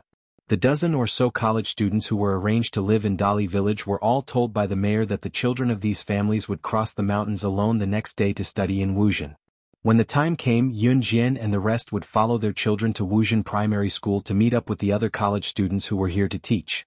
By then the mayor had already left. Yunjian and Liang Ximin were sitting at the wooden table in the house they were arranged to live in. It was already 11 o'clock at night. The children and farmers in the mountains all went to bed early. They went to bed as soon as the sky turned dark. Today's incident was sudden. The mayor woke up the people in these houses and arranged for Yunjian and the rest to live in. At this moment, Yunjian and Liang Ximin were sitting on the only 2 wooden stools in the thatched hut. An 11-year-old girl with rosy cheeks and a dirty face was standing in front of them. The girl's clothes were faded. One of her big toes was sticking out of the shoe because the shoe was broken. The shoe was also covered in mud. It looked like it had been worn for many years and was no longer fitting. In this cold and windy weather, the little girl only wore 2 pieces of shabby and dirty clothes. Her small body could not stop shivering. There was a rotten smell in the thatched hut. Liang Ximin couldn't help but cover her mouth and nose, breathing softly. However, since she was lodging in someone else's house, Liang Ximin was too embarrassed to say anything. She could only blame her father. This is not a place for people to live. This was a pigsty. After a long silence, the little girl greeted Yunjian and Liang Ximin fearfully. Hello, sisters. Where are your parents? Liang Ximin covered her mouth and nose as she asked the little girl. Yunjian blinked but didn't say anything. If one were to ask Yunjian how she felt about this place, the answer would be simple. She had once walked at the peak of the world, becoming an existence at the top of society that everyone looked up to but could not reach. He had once been at the bottom of the valley. When he first joined in Han, his status was even lower than a dog's. Therefore, to her, no matter what the situation was, she could accept it. When Liang Ximin asked this question, the little girl fell silent. Just when Yunjian and Liang Ximin thought that the little girl would not answer, she suddenly sobbed. There's only me, my brother, and my grandmother at home. My father is dead and my mother doesn't want us anymore. As she spoke, the little girl shrank back in fear. Yunjian and Liang Ximin later found out that the little girl's father had accidentally been crushed to death when he moved rocks in town to earn money. Her mother had run away with someone long ago and left the mountains. There was only a bedridden grandmother to take care of. Not only did the little girl have to bring her brother to school in town, But she also had to work in the fields whenever she was free. Otherwise the family of 3 would starve to death. After the little girl finished speaking, Yun Jian and Liang Xiaomin fell silent for 2 seconds. But Ying, don't be afraid. Grandma said before that my mother will definitely come back. The little girl's name was Lu Ying. It was a very beautiful name. It was said that before her mother ran away with someone else, her father and they had asked a cultured person in Wuxian to help them give her the name. Lu Ying's eyes were clear and pure, something that other children didn't have. This touched Liang Xiaomin's heart. Yun Jian also blinked. Then where did your mother go? Liang Xiaomin couldn't believe that Lu Ying's mother didn't want her anymore. She asked again. When Lu Ying heard this, she fell silent for a few seconds. Then she shook her head. I don't know, but my father said that my mother will definitely come back. My mother won't abandon us. Chapter 2060. Lu Ying's clear and firm eyes made people unwilling to break the only wish of this innocent little girl who missed her mother. Her wish was very simple. She wanted to live happily with her mother. Lu Ying's younger brother was called Lu Shi. The names of the 2 siblings were given by the cultured people in Wuxian, so it sounded pretty good. At night, Yun Jian and Liang Xiaomin were placed in the same room. The room was dark and damp. In the middle of winter, the 2 of them shared a quilt that had already been covered. The quilt smelled like someone had covered it. It was very smelly and very thin. This place is so shabby. The quilt that was given to us is so thin and cold. And it's so smelly. The room is as smelly as a pigsty. I want to go home. Liang Xiaomin shrank her body. It was already the 100th time that she tried to dial the phone in her hand. However, there was no signal here at all. The phone could not be dialed. Not to mention the phone, there was not even an electric light here. They relied on candles for illumination at night. There were not even many candles. They were used sparingly. Liang Xiaomin was a rich young lady. Naturally, she could not stay in such a place. Yun Jian could understand. After the quilt was covered, Yun Jian turned sideways and said to Liang Xiaomin, "Sleep." At 1:30 in the morning, Liang Xiaomin, who was still groggy and sleepy, gently pulled Yun Jian. "Can you accompany me to the toilet? I'm a little scared." If she wanted to go to the toilet at night, she had to walk a few hundred meters before there was a latrine. There was no toilet at home. Yun Jian was used to wearing clothes at night. She turned over and stood up. Although Liang Xiaomin did not understand why Yun Jian did not change into pajamas to sleep, she did not ask. After returning from the toilet, she happened to pass by the room of the little girl, Lu Ying, and her brother, Lu Shi. "Sister, I'm so cold." "Brother, be good. You won't be cold when you sleep. Go to sleep." If the quilt was on the body, no matter how cold it would not be so cold that he could not sleep. Yun Jian and Liang Xiaomin could see through the thin gap of the window made of wood and paper that could not block the cold wind from blowing into the room. Lu Ying and Lu Shi did not cover themselves with anything. They only wore 2 more layers of clothes. They huddled together and shivered. The 2 extra layers of clothing were so thin that they were no different from not wearing anything at all. They were as thin as a piece of paper. Even an idiot could tell that the 2 young children had given up the only blanket that Liang Xiaomin had complained about being thin, smelly, and dirty just now to Yun Jian and Liang Xiaomin. Both Yun Jian and Liang Xiaomin felt like they were deeply touched by something when they witnessed the scene. Even Yun Jian's face could not help but change. Liang Xiaomin turned to glance at Yun Jian before she dashed into their room. Carrying the blanket to Lu Ying and Lu Shi's room, she tossed the blanket on their bed right in front of the couple. Liang Xiaomin didn't know how to speak. By the time she reacted, Lu Ying and Lu Shi were already staring at her in a daze. Liang Xiaomin made up her mind. She closed her eyes and said stubbornly, "I was woken up by the smell of this blanket." With that, Liang Xiaomin ran back to her and Yun Jian's room. An 11-year-old girl and a 9-year-old boy stared blankly at Liang Xiaomin, who despised their quilt, running back to her room. They did not know what to do. Yun Jian, who was hiding in the dark, saw this and narrowed her eyes. Liang Xiaomin was clearly freezing to death, but she still wanted to return the quilt to Lu Ying and Lu Shi. Her words were so harsh. However, it really did seem like her temperament as a young lady. Liang Xiaomin was cold and did not sleep that night. The next morning, after Lu Ying made breakfast and fed it to her bedridden grandmother, everyone sat at the table and had breakfast.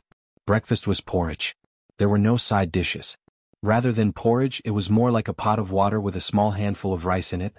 It was a fragrant tea made from rice. Eating this would not fill one's stomach, but at least one would not starve to death.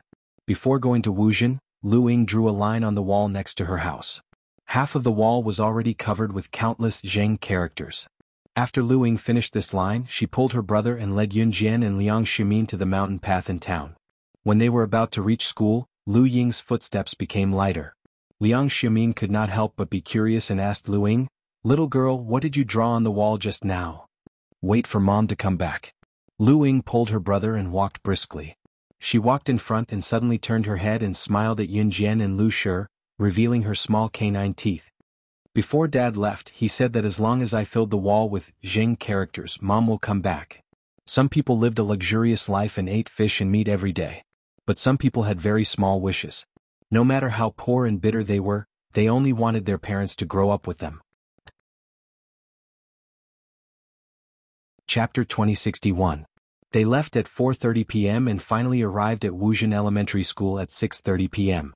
Wuxia Elementary School was different from other elementary schools. There were very few children in Wuxia and the number of people in each grade was not enough to form a class. So in Wuxia Elementary School, grades 1, 2 and 3 were in one class and grades 4, 5 and 6 were in one class. There were only 2 classes in the entire school. A place like Wuxia Elementary School lacked teachers the most. But most of the teachers who graduated from universities did not want to come to such a poor mountainous area. Now there were only 2 teachers in Wuxia Elementary School. Other than the principal, there was also a female teacher who volunteered to come to the poor mountainous area. Seeing Lu Ying and Lu Shi enter the classroom, Yun Jian and Liang Ximin did not plan to follow. There were no activities on the first day of going to the countryside. All the university students who went to the countryside to teach gathered here and were immediately dismissed. From the second day onwards, every university student would be officially arranged to tutor the children here. Since they had nothing to do, Yun Jian and Liang Ximin went to town to buy a few large quilts. They also bought new quilts for Lu Ying and Lu Shi's grandma. At this moment, the two were passing by a large bamboo forest. There was only one bed and quilt shop in Wuxia and the bamboo forest was a must. There were trees planted all around the bamboo forest. The biggest difference between Wuxia and other small towns was that there were a lot of bamboo and trees. The surrounding grass was also as tall as a person. If someone was hiding in the grass, it would be hard to find them. It's so easy to get them. These 2 women came here on their own. They're so King soft. I heard that they're female university students from the city. Knock them out, we'll take 1 each and CK them again after we're done. Just as they passed by the bamboo forest, 2 voices came from the corner. Liang Ximin naturally could not hear the whispers, but Yun Jian narrowed her eyes. After taking 3 steps forward, a gust of wind came from behind. Yun Jian did not even think about it. She grabbed Liang Ximin and threw the quilt to the side. She turned sideways and flipped over a dozen meters with Liang Ximin in just 3 seconds. When the 2 ruffians from Wuxia saw this, they were shocked. This girl is so fast and fierce. These 2 old ruffians were old bachelors. Both of them had achieved nothing in their lives and could not afford to marry a woman. They had only slept with the lonely widows in town a few times. When the 2 old bachelors saw Yun Jian and Liang Ximin's soft and tender skin, their nether regions began to itch and they began to have naughty thoughts. Unexpectedly, Yun Jian found out. "TSK female university student, you're so King soft and tender. Let me tell you, people rarely pass by this place. Today it's useless even if you scream until your throat breaks." One of the old ruffians looked at Yun Jian with a lecherous gaze. "Who says there's no one? I won't let you bully them." Just as Yun Jian narrowed her eyes, a righteous male voice sounded. Next she saw a masculine and righteous man. The boy was about 20 years old. He was quite handsome and gave people the feeling of a gentle senior. "Senior Mu Qiao?" Liang Ximin was stunned when she saw the boy. Senior Mu Yong was a student of Liang Ximin's school. He had only greeted Liang Ximin twice, but they were not familiar with each other. "TSK boy, you're courting death." However, the 2 old ruffians did not wait for Liang Ximin and Mu Yong to speak. They rushed over and gave the defenseless Mu Yong a few punches before tying him up. What should we do?" Liang Ximin saw that Mu Yong was tied up. She was so frightened that she grabbed Yun Jian's hand and pulled Yun Jian back to the bamboo forest. "Yes, what should we do?" You 2 should just follow us. Our big brother has been lonely for so many years. It's not easy to catch you. Let us have some fun." One of the old ruffians walked over with a smirk. Seeing this, Liang Ximin was even more frightened. "Let them go. Let them go. Hit me. Hit me if you have the guts. Let them go." Mu Yong shouted when he saw this. The other old ruffian stepped on Mu Yong's head and viciously stomped on Mu Yong a few times. He shouted, "Boy, behave yourself. Otherwise I'll kill you." After that, he tied Mu Yong to a tree and continued to walk toward Yun Jian and Liang Xiamin. "Yi, little girl, what are you thinking? Want to escape? No way. If you know what's good for you, come here obediently and let us kill you. Otherwise—" The old ruffian saw that Yun Jian narrowed her eyes and seemed to be thinking about something. He laughed. "I'm thinking about how to kill you." Unknowingly, a butterfly knife appeared in Yun Jian's hand. She played with the butterfly knife and suddenly spoke. The two old ruffians were startled. But the two old ruffians were also frightened. Naturally, they were not afraid and continued to walk toward Yun Jian and Liang Xiamin. "Little girl, we are frightened. Let alone you, even if an assassin agent comes, I'll kill her." The two old ruffians sneered and continued to walk toward them. "Is that so? What a coincidence." Yun Jian played with the butterfly knife twice and stood in front of the old ruffians. Then, in front of the few people present, she spoke fearlessly. But what she said made everyone present stunned. "In the 7 years since my debut, I've taken on 1027 assassination missions and annihilated 109 assassin organizations. I don't know if I'm the same as the assassin agent you said." Chapter 2062. Yun Jian was 18 years old this year. She started killing people when she was 12 years old, which meant that she started accepting missions. She was 16 years old before her rebirth and 15 years old after her rebirth. After 3 years, her current body was 18 years old, but if she started her career, she would be 19 years old now. So it was not wrong that she started her career 7 years ago. And these 1027 assassination missions were from 109 assassin organizations. The assassination missions were calculated according to the missions accepted on the International Assassin website. In other words, after the Holy Spring and her rebirth, Yun Jian almost never accepted assassination missions. This was her previous record. As for the 109 assassin organizations, they were all the assassin organizations she had eliminated in her previous life and all the assassin organizations she had eliminated after her rebirth. Not to mention the fact that ordinary people would find this data unbelievable. Even in the assassin and agent circle, it was a level that no one could surpass. Even though Yun Jian had not returned to the assassin and agent circle for 3 years. A true legend was not just a legend for a short period of time. Becoming a legend at the fastest speed and falling at a shocking speed was not something a strong person should do. Even though she had been missing for 2 years, once she returned, she was still a legend that no one could surpass. She was still the king of secret agents. Yun Jian had done this. At this time, after hearing Yun Jian's professional words, the two old ruffians' hearts skipped a beat. Even Liang Xiamin's expression changed slightly in shock. The agent Yun Jian was talking about should be the special forces, right? Mu Yao, who was tied up by the two old ruffians, also widened her eyes in shock. She had to admit that Yun Jian's words were too unbelievable. She was an assassin or an agent. Was this for real? The two old ruffians still had some common sense. Although the people in Wuxian were poor and had a hard life, that was only limited to the honest and honest people. Like these two old ruffians, they usually tricked the people who went to the city to deliver goods to and from the city for free. Or they would go to someone's family to steal some money. They had done such things many times. They had been to the city a few times and had seen more than those who had never left Wuxian in their lives. After hearing Yun Jian's words, the shorter old ruffian glanced at Yun Jian. "Little girl, don't bully us because we are from Wuxian. We have been to the big cities. Some people are not so easy to fool." "You said you are an assassin agent? Who are you trying to fool? Aren't you just a university student who came from some place? Do you think we are fooling you? You think you can pretend to be an assassin with a knife? I grew up scared." As he spoke, the short ruffian wanted to go over and snatch the butterfly knife from Yun Jian. The taller old ruffian also went over to help him. Liang Xiamin was in Wuxian, but she was in Wuxian. Yun Jian was still here and so was Senior Mu Qiong, who had saved them just now even though she failed to do so. The two ruffians went to Yun Jian right under Liang Xiamin and Mu Yu's eyes. However, before anyone could react, Yun Jian, who was standing not far away, gave a cold red arc. In the next breath, everyone could only feel their clothes being blown by a sudden strong wind, and their skin that was stuck to their clothes felt cold. In a speed that no one could see clearly, Yun Jian suddenly stretched out her hands and held a butterfly knife in each hand. She quickly walked to the front of the two old ruffians and held the butterfly knife with both hands. She slid the blade of the butterfly knife from the two old ruffians' navels to their hearts. At the same time she was facing the two old ruffians. As she moved her hands, she lightly kicked the ground with her legs and did a somersault. She did not touch the two old ruffians at all and flipped over their heads. Hiss. When everyone reacted, the two ruffians' clothes were torn by Yun Jian. By the time everyone realized what had happened, the clothes of the two old ruffians had already been torn apart, and the place where the last cut had been made was precisely where their hearts were. If the blade had slid a little deeper. When the two old ruffians realized this, their faces turned pale.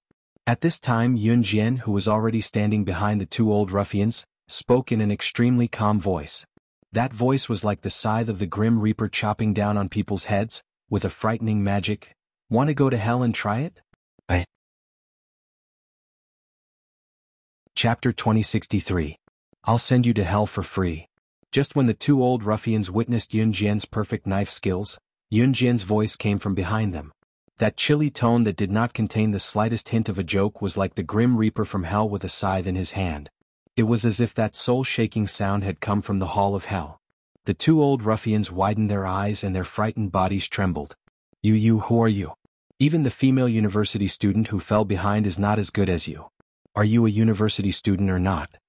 That short old ruffian slowly turned around. He didn't have time to cover his exposed skin, but exposed his hairy chest in front of everyone and said in a daze. Female university students were usually delicate girls who studied in school. Usually, after running 800 meters, they would be so tired that their chest heaved up and down and they would gasp for breath. These two old ruffians, however, were genuine farmers.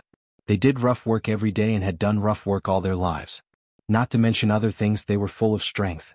At least, that female university student was powerless in the hands of these two old ruffians. But just now, when the two of them were dealing with Yun Jian, they couldn't even touch the corner of her clothes. Furthermore, she actually jumped up and flipped over their heads at the same time, using the two butterfly knives to cut open their clothes. What kind of speed and strength was this? But even so, these two old ruffians didn't believe that Yun Jian was an assassin or a secret agent. Whether I'm a university student or not, haven't I already said it? Yun Jian was already standing in front of the two old ruffians. Her hands nimbly and freely played with the two butterfly knives. She played with the extremely difficult butterfly knives incisively and vividly. Then Liang Xiaomin and that senior named Mu Yong saw such a shocking scene. Yun Jian took 2 steps towards the two old ruffians. The two old ruffians were so scared that they took 2 steps back. This was a sharp contrast to the two old ruffians' arrogance at the beginning. "You two old ruffians. Could it be that the female university student you're talking about has already been?" When Liang Xiaomin heard that the two old ruffians had just met a female university student, she was so scared that her face suddenly changed. Since the short old ruffian said that the girl who fell behind wasn't as powerful as Yun Jian, it meant that the two old ruffians had already done something to her. What the two old ruffians wanted to do to Yun Jian and Liang Xiaomin, they must have already done it to the female university student who was left behind. It's her fault for wearing so little. She's only wearing a pair of shorts and long, flesh-colored socks in the middle of winter. The women in our town don't show their thighs even in summer. It's as if she's not wearing anything.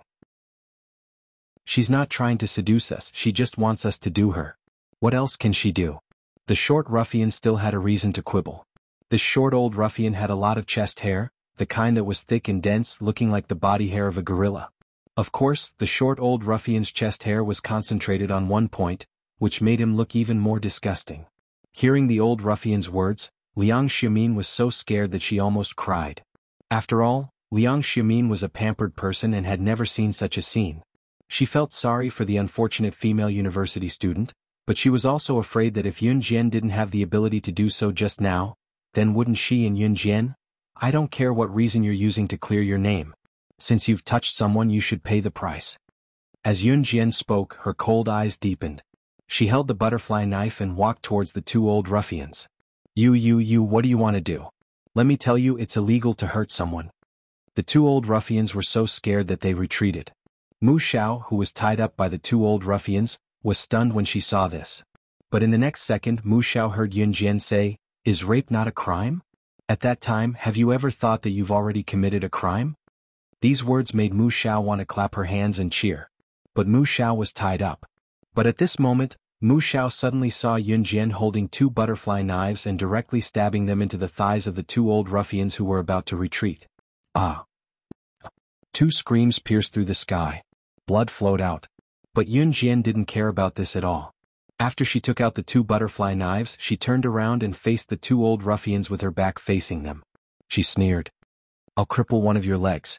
In order to repay the surprise you gave me just now, I'll return the favor. If someone passes by here and saves you, you're lucky. If not, then go to hell." Chapter 2064. These words were as plain as a wisp of smoke, and then there was no more sound. But these extremely plain words carried a sense of fear that made people have no choice but to take them seriously. Yunjian had just stabbed the knife into the thighs of the two old ruffians, and then pulled out the butterfly knife directly. This back-and-forth action left no way for the two old ruffians.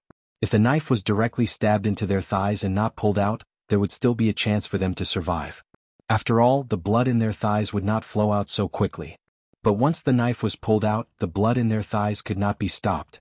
If no one passed by here to save the two old ruffians in a certain time, even if they were not sent to heaven by this knife, they would die in the situation where their blood ran out. At first, the two old ruffians had said that few people would pass by here.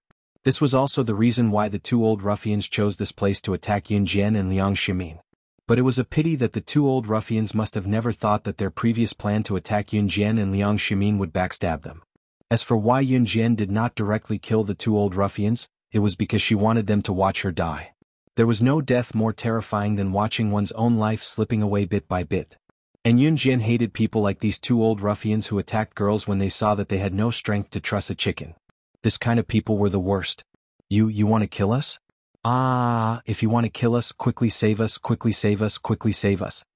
The pain from the knife in their thighs made the two old ruffians roll on the ground in pain.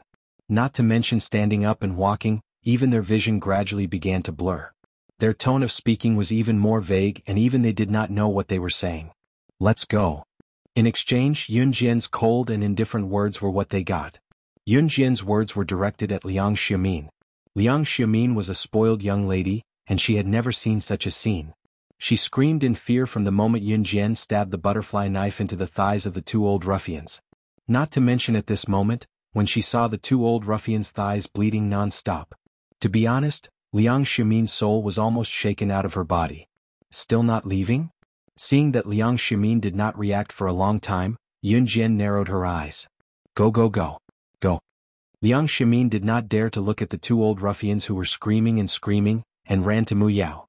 After she untied the rope for Mu Yao, she wanted to leave with Yunjian. I will not let you off. Even as a ghost, I will kill you. Seeing that Yun of Yunjian, of Yun of Yun of Liang, of Yun of Yun of Yun of Yun of Yun, of Yun of Yun of Yun of Yun of Yun of Yun of people of Yunjian of Yun of Yun of Yun of Yun Yunjian, let's go. I'm scared. Liang Shi of Yun of Yunjian of Yun of Yunjian of Yun of Yun. Are you going to save them? Then let me help you. After all, if these two people really die here, sooner or later something big will happen. Mu Yao thought that Yunjian of Yunjian had stopped to find someone to save the two old ruffians. After all, if they killed people, they would be discovered sooner or later. With the current situation of these two old ruffians, if they really left without asking, the probability of them dying was very high. Mu Yao turned around, wanting to help send the two old ruffians to the small clinic in Wuzhen. Just as Mu Yu turned around, she saw Yunjian turn her head and shift her stunning side profile to the two old ruffians in front of everyone. She sneered and spoke frankly to the two ruffians, saying something that shocked and horrified everyone present. What do you think? Many people have said the same thing to me, but they are all dead now. You two don't matter. Chapter 2065.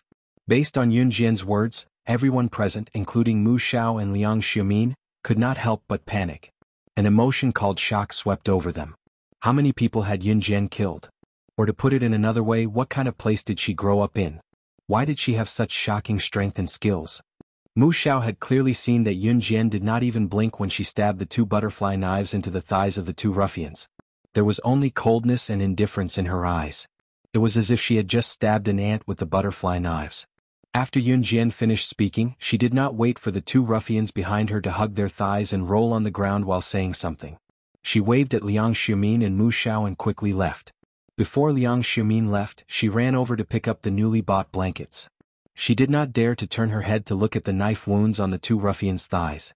She only lowered her head and hurried to catch up with Yunjian. On the way back, Liang Ximin remained silent.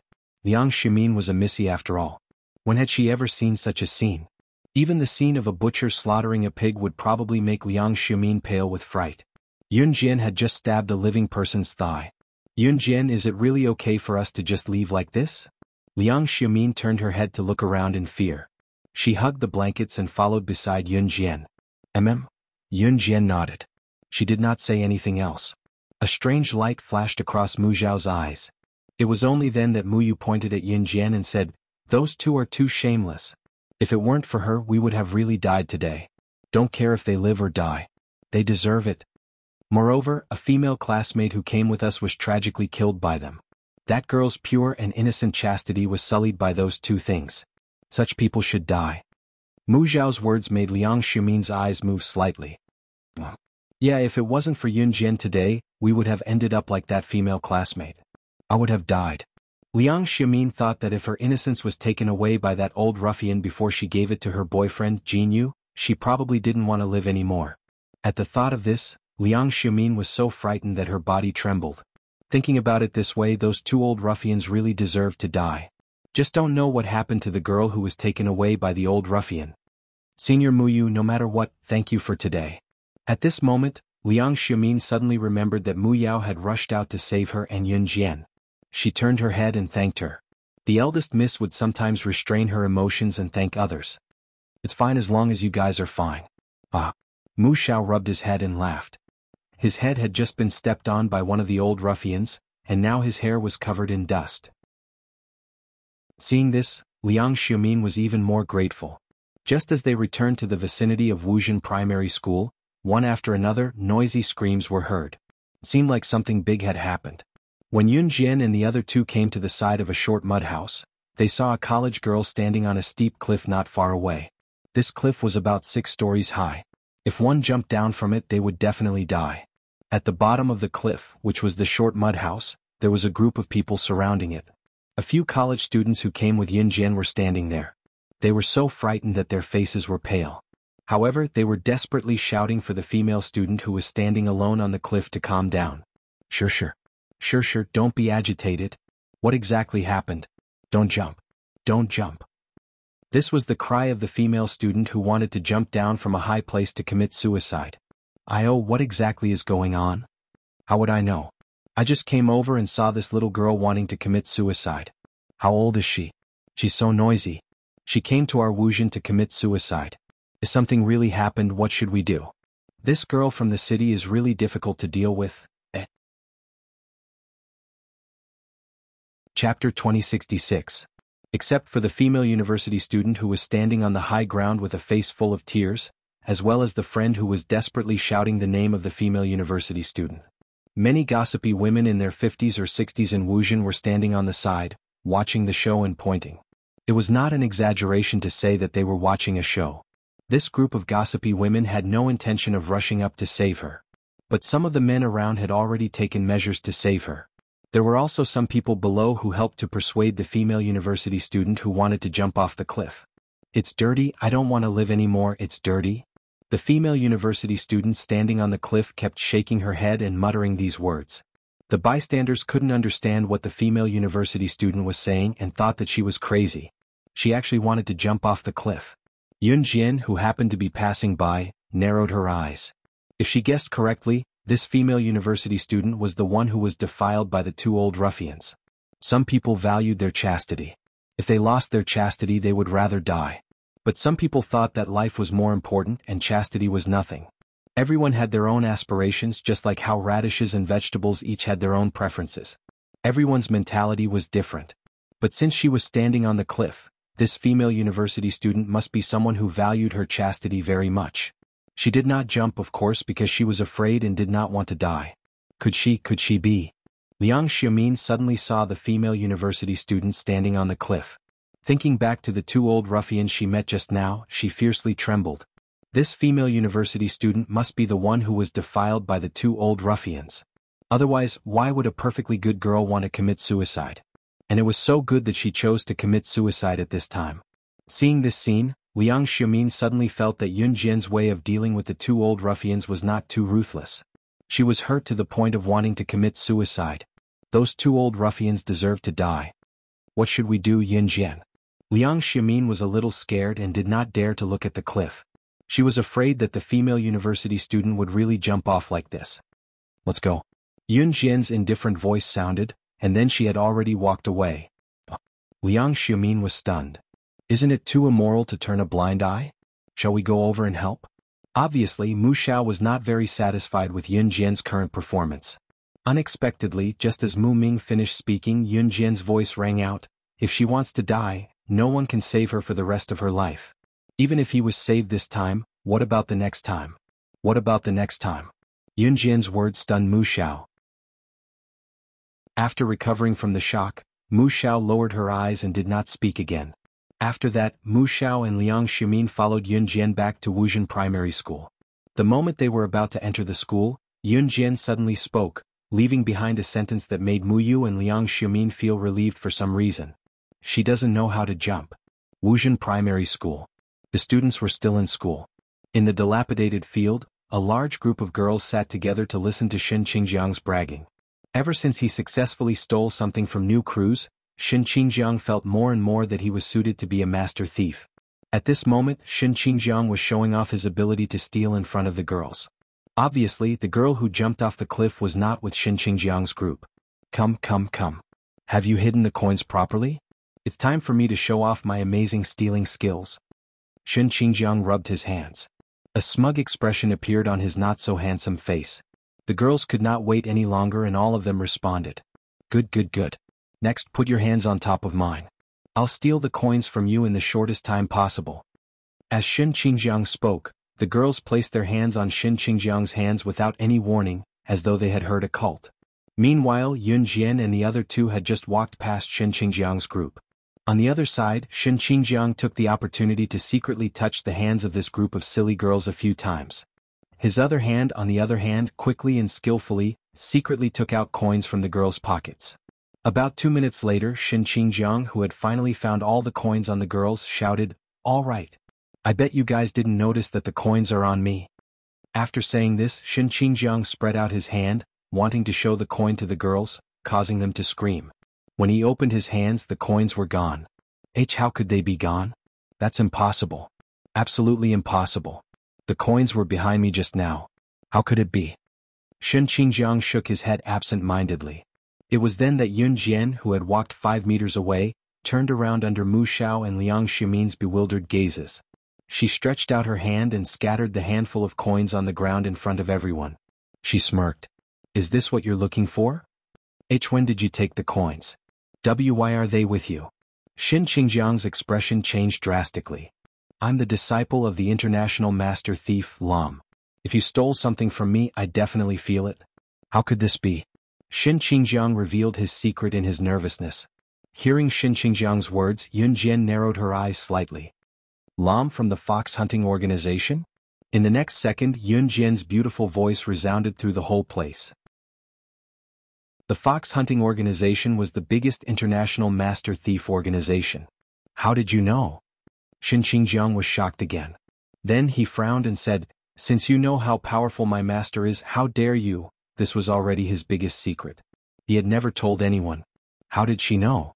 However, as soon as Shin Qingjiang finished speaking, an even more shocking scene unfolded before everyone's eyes. In the next breath, Yun Jian, who was standing on the other side, suddenly curled her lips into a red arc. Her cool expression coupled with her melodious voice spoke arrogantly to Shin Qingjiang, surprising everyone there. You're right. There's no one in the world that I, Yun Jian, don't know. Not to mention Lam, the master thief of the fox hunting organization. Even the boss of the fox hunting organization has to kneel in front of me. Your master is just a member of the fox hunting organization. Why wouldn't I dare? Chapter 2067. Since Shin Qingjiang claimed to be Lam's subordinate, he must have heard of the fox hunting organization from Lam. Although the fox hunting organization was an organization, it was different from the Inhun organization and the kosher mercenaries. The fox hunting organization only accepted things that their employers wanted to steal or treasures that they wanted to find. Other than that, they never accepted missions like killing people. Obviously, at this moment, other than Shin Qingjiang, who was half in the circle, the girls around Shin Qingjiang, Senior Mu Yong, and Liang Xiaomin didn't understand the meaning of Yun Jian's words. But the people around them weren't stupid. Although they couldn't understand the meaning of Yun Jian's words, they could still roughly understand what Yun Jian meant. What she meant was, not to mention Shin Qingjiang's master, even the boss of Shin Qingjiang's master's organization had to kneel down when he saw Yun Jian. Was she even an international person? If that was the case, then who was she? She actually had such an ability. Compared to the others, Shin Qingjiang's face had gone from being rosy at the beginning to pale and lifeless at this moment. He always thought that his master Lam was his biggest trump card. It was also because of this that Shin Qingjiang didn't brag about his master even though he had bragged to the outside world. This was because Shin Qingjiang felt that the trump card and the killer move had to be taken out at the last moment. Only then would it be enough to make people go crazy. But Shin Qingjiang never thought that his trump card, his biggest trump card, would be hit by Yun Jian's words. Even his biggest trump card, Lam's boss, was defeated by Yun Jian? Plus, when he came here, Yun Jian's behavior on the bus. At this moment, Shin Qingjiang didn't dare to treat Yun Jian as an ordinary female university student anymore. How do you know everything? You know that my master Lam is from the fox hunting organization. Could it be that you also know the fox hunting organization's master? But even so, Shin Qingjiang didn't dare to think highly of Yun Jian. He looked at Yun Jian and said in a daze. Could it be that Yun Jian was also a disciple of a godly thief in the fox hunting organization? So, she was able to steal the coins that he stole from the girls without him noticing at all? Shin Qingjiang found it inconceivable. It was only by chance that he managed to become the disciple of god thief Ram. He had originally thought that this was his own capital. But Shin Qingjiang never thought that. There was actually a girl who had also worshipped the thief god as her master? Moreover, the other party's standard was even higher than his. Although Shin Qingjiang was very unhappy, after knowing the so-called truth, he tried to please Yun Jian. It was my fault before. I had eyes but failed to recognize Mount Tai. May I ask, according to seniority, are you my junior sister or senior sister? Also, junior sister, who is your master? Do you know my master? Not to mention other things, Shin Qingjiang thought that Yun Jian was also a disciple of a master thief in the fox hunting organization. Therefore, when Shin Qingjiang spoke, there was a hint of flattery in his tone as if he was talking to a family member. Of course, this made Shin Qingjiang even more proud.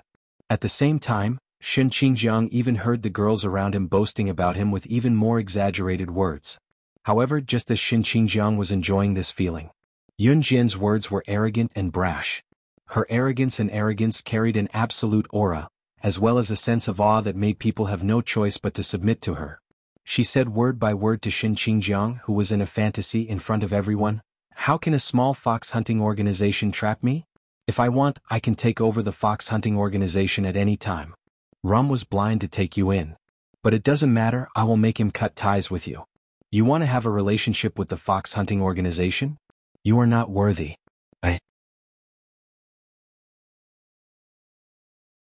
Chapter 2068. After all, the fox hunting organization was the largest organization of thieves in the world. Moreover, there were at least 1,000 thieves in the fox hunting organization. Every single one of them was the cream of the crop in the world of thieves.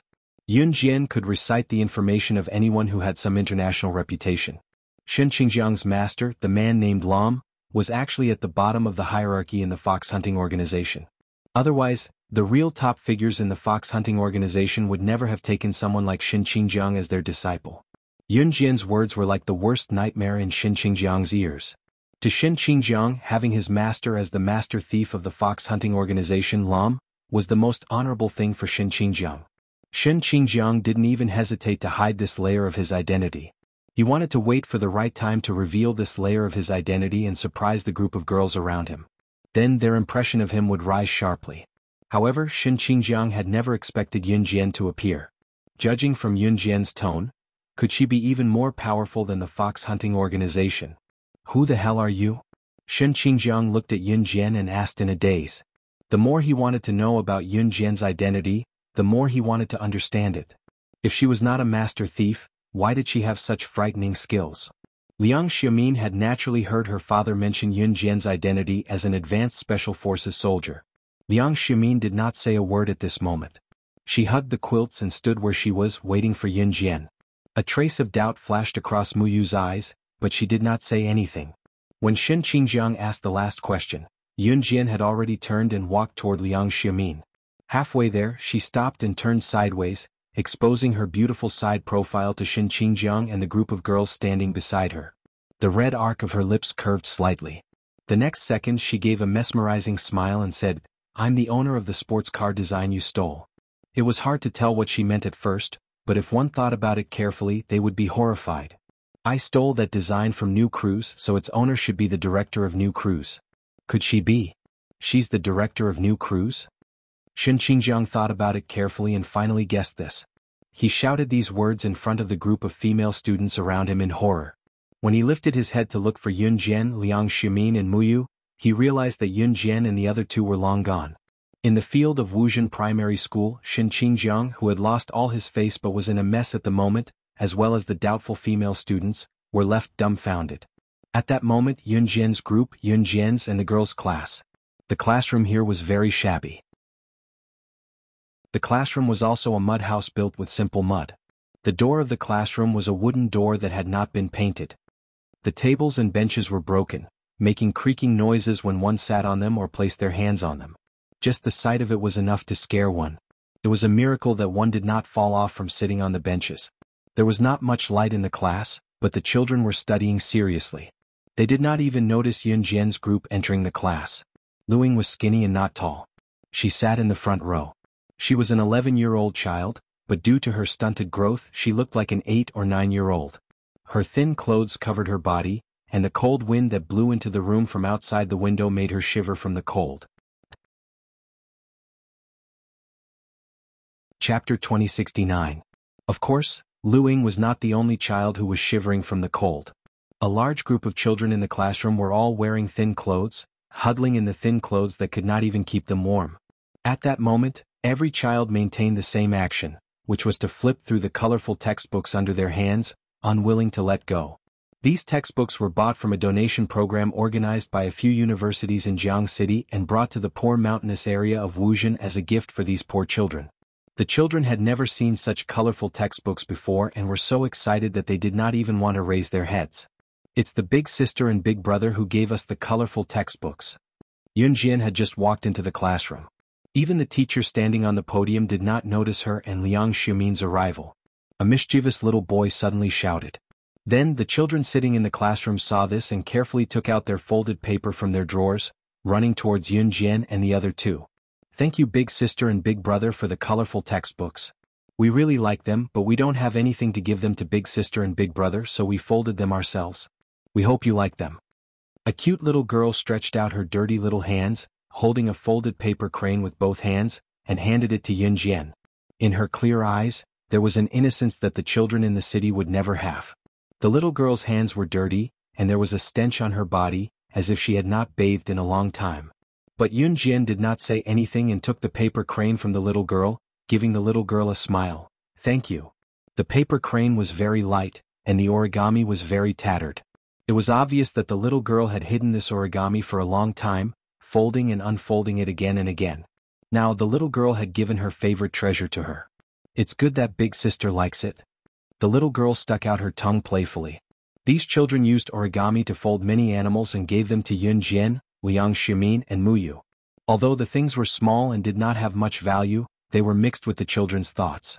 This was the closest and most authentic gift that the children from the countryside could give, and money could not buy. They might not have the money to return better gifts, but the children's gifts were one of a kind. "Children, there are many big brothers and sisters over there. Give them all the origami you worked so hard to make last class." At this time, the teacher saw Shin Qingjiang and many university students from the city standing on the field through the window. The only female teacher other than the principal gestured to the children. "Presents for big brother and big sister." All the children ran happily to the playground. "Big sister, come with us." The little girl who gave Yun Jian the paper crane just now pulled Yun Jian's hand and ran towards the sports field. Seeing this, Liang Xiumin and Muyu followed Yun Jian. At that time, some children had already found their big brothers and sisters who hadn't received any gifts and gave them the hand-folded paper that they had painstakingly cut. The university students who came from the city to teach took the origami paper that the children had cut with great difficulty. This was a beautiful scene. Even Yun Jian could not help but smile. She had never known that in a place so poor that even food and clothing were a problem, there was such a group of kind and innocent children. Children might live in the lowest level of the world and not be liked. But they had the innocence and kindness that ordinary children did not have. Liang Ximin was touched. The high and mighty young miss didn't think it was dirty or ugly. She took the paper cut from a child. What the hell is this? It's so ugly. Don't touch my hands with your dirty hands. How long has it been since you took a shower? It stinks. Get out of my way. I don't want this cheap product. A shout of abuse sounded. On the other side, an elegant and beautiful girl with a slender figure was standing there. She scolded the child who handed her the origami paper, then avoided the child with clear eyes and a face full of anticipation as if avoiding the plague. The girl who scolded the child was none other than Wu Zhizhi, who had scolded Yun Jian when Yun Jian asked Shen Qingjiang for the design on the bus.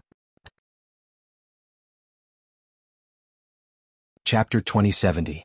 Wu Zhizhi looked at the child's outstretched hand as if she had seen a river beast. However, unlike the river beast, Wu Zhizhi scolded and retreated in disgust. The child, who had reached out to Wu Zhizhi and wanted to hand her the folded paper that she had painstakingly cut, only to be treated like this by Wu Zhizhi. She froze in the same position as when she reached out her hand to hand over the folded paper. Like the other children, this child was dirty and looked like he had not bathed in a long time. Wuzhen was not a coastal area and water was scarce. No family dared to bathe in a basin full of water. In that case, it wouldn't be a problem of cleanliness anymore. Even whether they would starve to death or die of thirst would become a problem. Therefore, the children here would at most use a small handful of water to wipe their bodies during the festival. They did not dare to use it too much. The other university students who came with Yun Jian would not say such things in front of the child even if they despised the child for being dirty and smelly. Did Liang Ximin not despise it? Liang Ximin, who had been spoiled since she was young, despised it more than anyone else.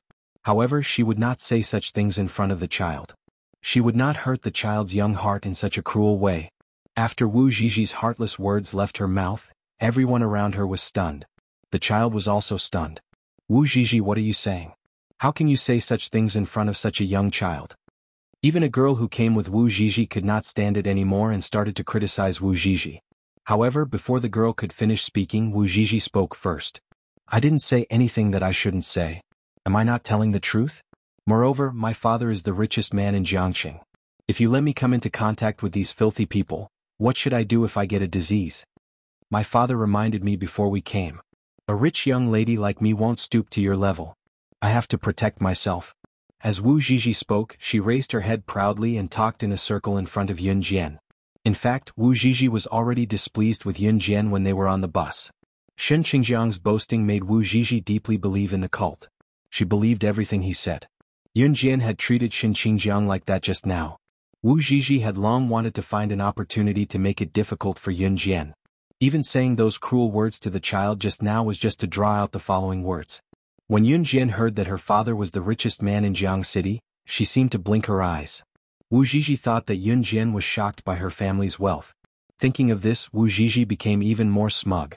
She raised her head and looked sideways at Yun Jian, then continued to speak to everyone with a smug expression. Before I came here, my dad donated 100,000 yuan to your poor mountainous area. I didn't do anything wrong. Logically speaking, you Wuzhen people should be the ones to treat me well. After all, my dad donated so much money. I stayed the night yesterday. Not only was the accommodation terrible, even the food was so bad that I couldn't swallow it. Wu Zhizhi's words seemed to imply that since her dad had donated so much money, the people of Wuzhen had to treat her differently from other university students. At this point, the people around them fell silent. The child who was rejected by Wu Zhizhi seemed to be frightened. He did not dare to speak for a long time. Then Wu Zhizhi looked sideways at Yun Jian and said, "You were so smug in front of us just now. If you're so capable, why are you still pretending to be the director of new crews? How much did you donate when the school organized the donation back then?" Yun Jian was not in the school when the donation was organized. I didn't donate. Yun Jian was not afraid and replied directly. Oh ha! You even made me think that you're the director of new crews. What a joke. Qingjiang, did you see that? She was just trying to scare us. So King shameless. Wu Zhizhi became even more smug after hearing that. The people around them did not dare to say anything.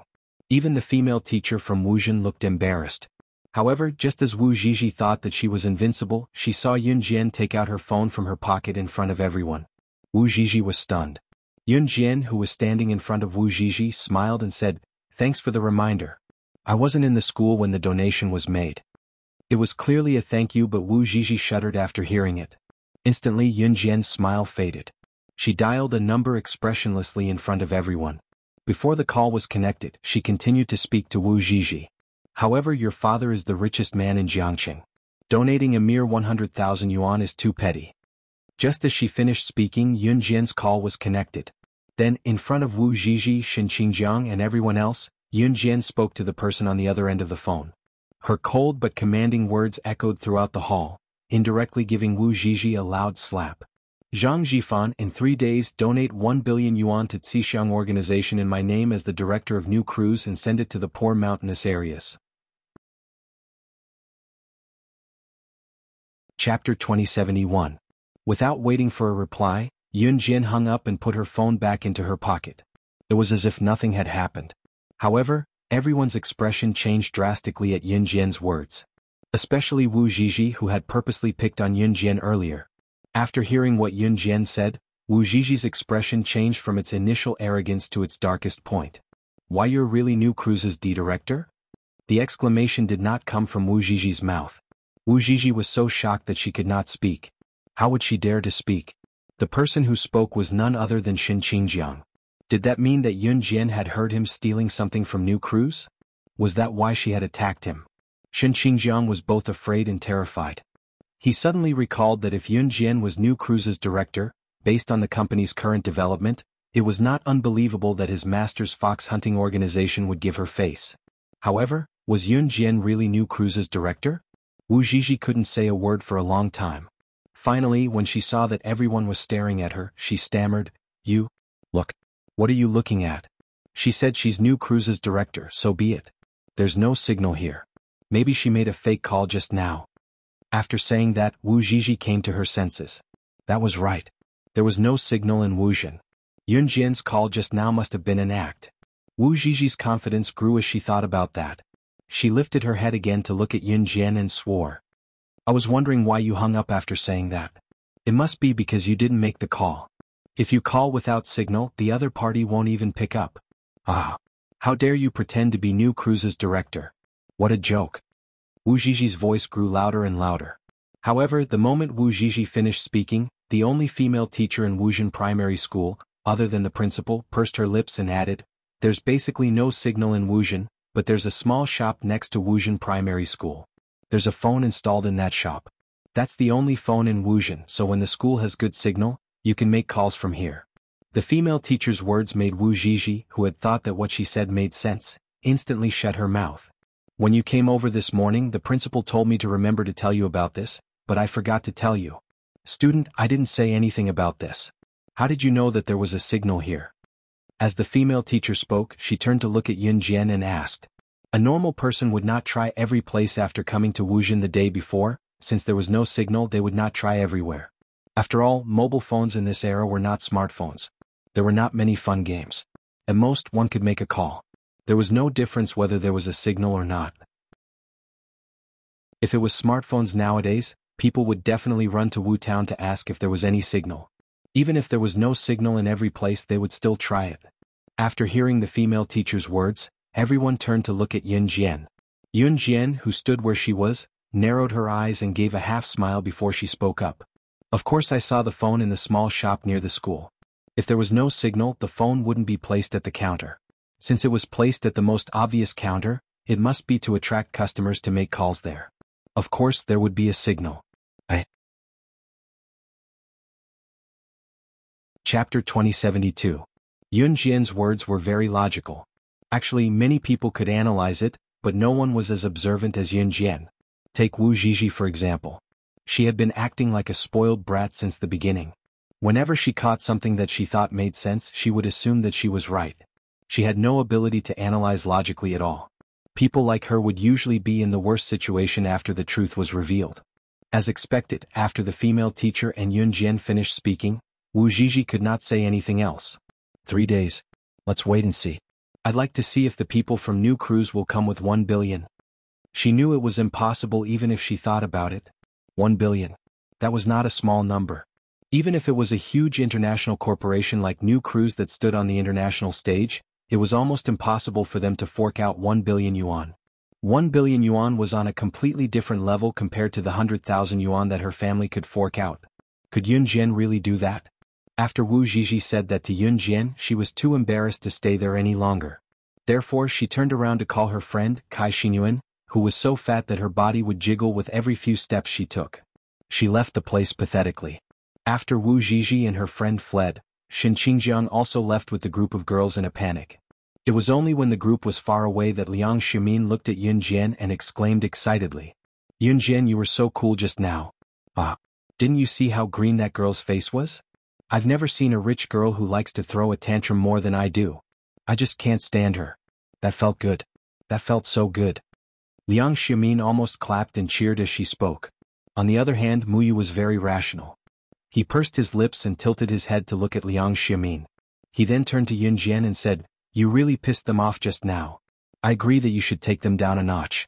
How dare you say something like that in front of children? But can you really get New Cruise to donate 1 billion yuan to the children in the poor mountainous areas? Are you really the director of New Cruise?" Clearly, no matter how vivid Yun Jian's story was, no one would believe it without evidence.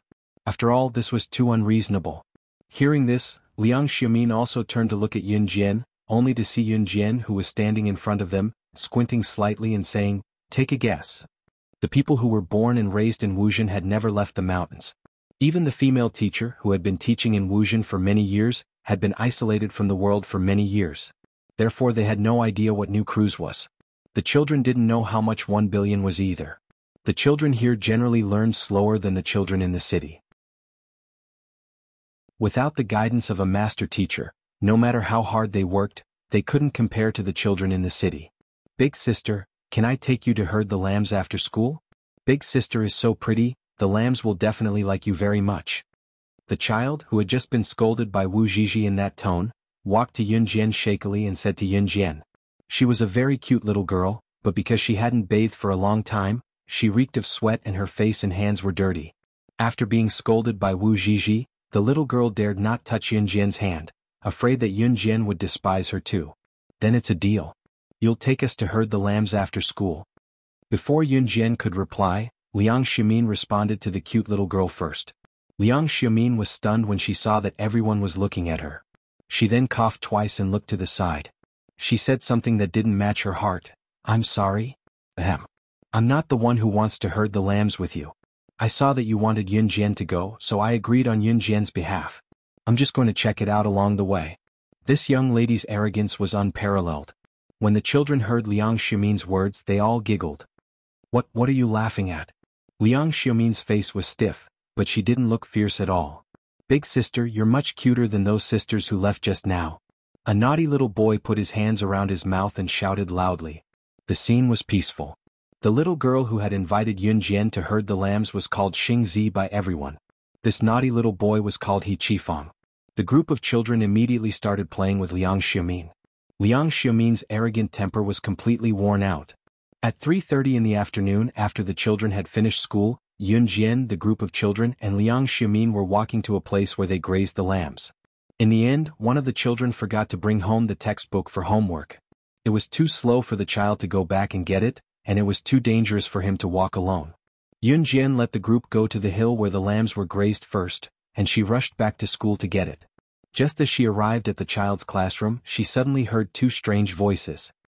"It's here. We won't be discovered here, right? Gentler, Qingjiang, it's so comfortable." This was a woman's voice. "Everyone's gone. It's so exciting to do it in the classroom. Dambi *tch come out." This was a man's voice. Hearing this, Yun Jian's eyes narrowed slightly. TSK, she didn't need to look to know that the owners of these two voices were Wu Zhizhi and Shen Qingjiang.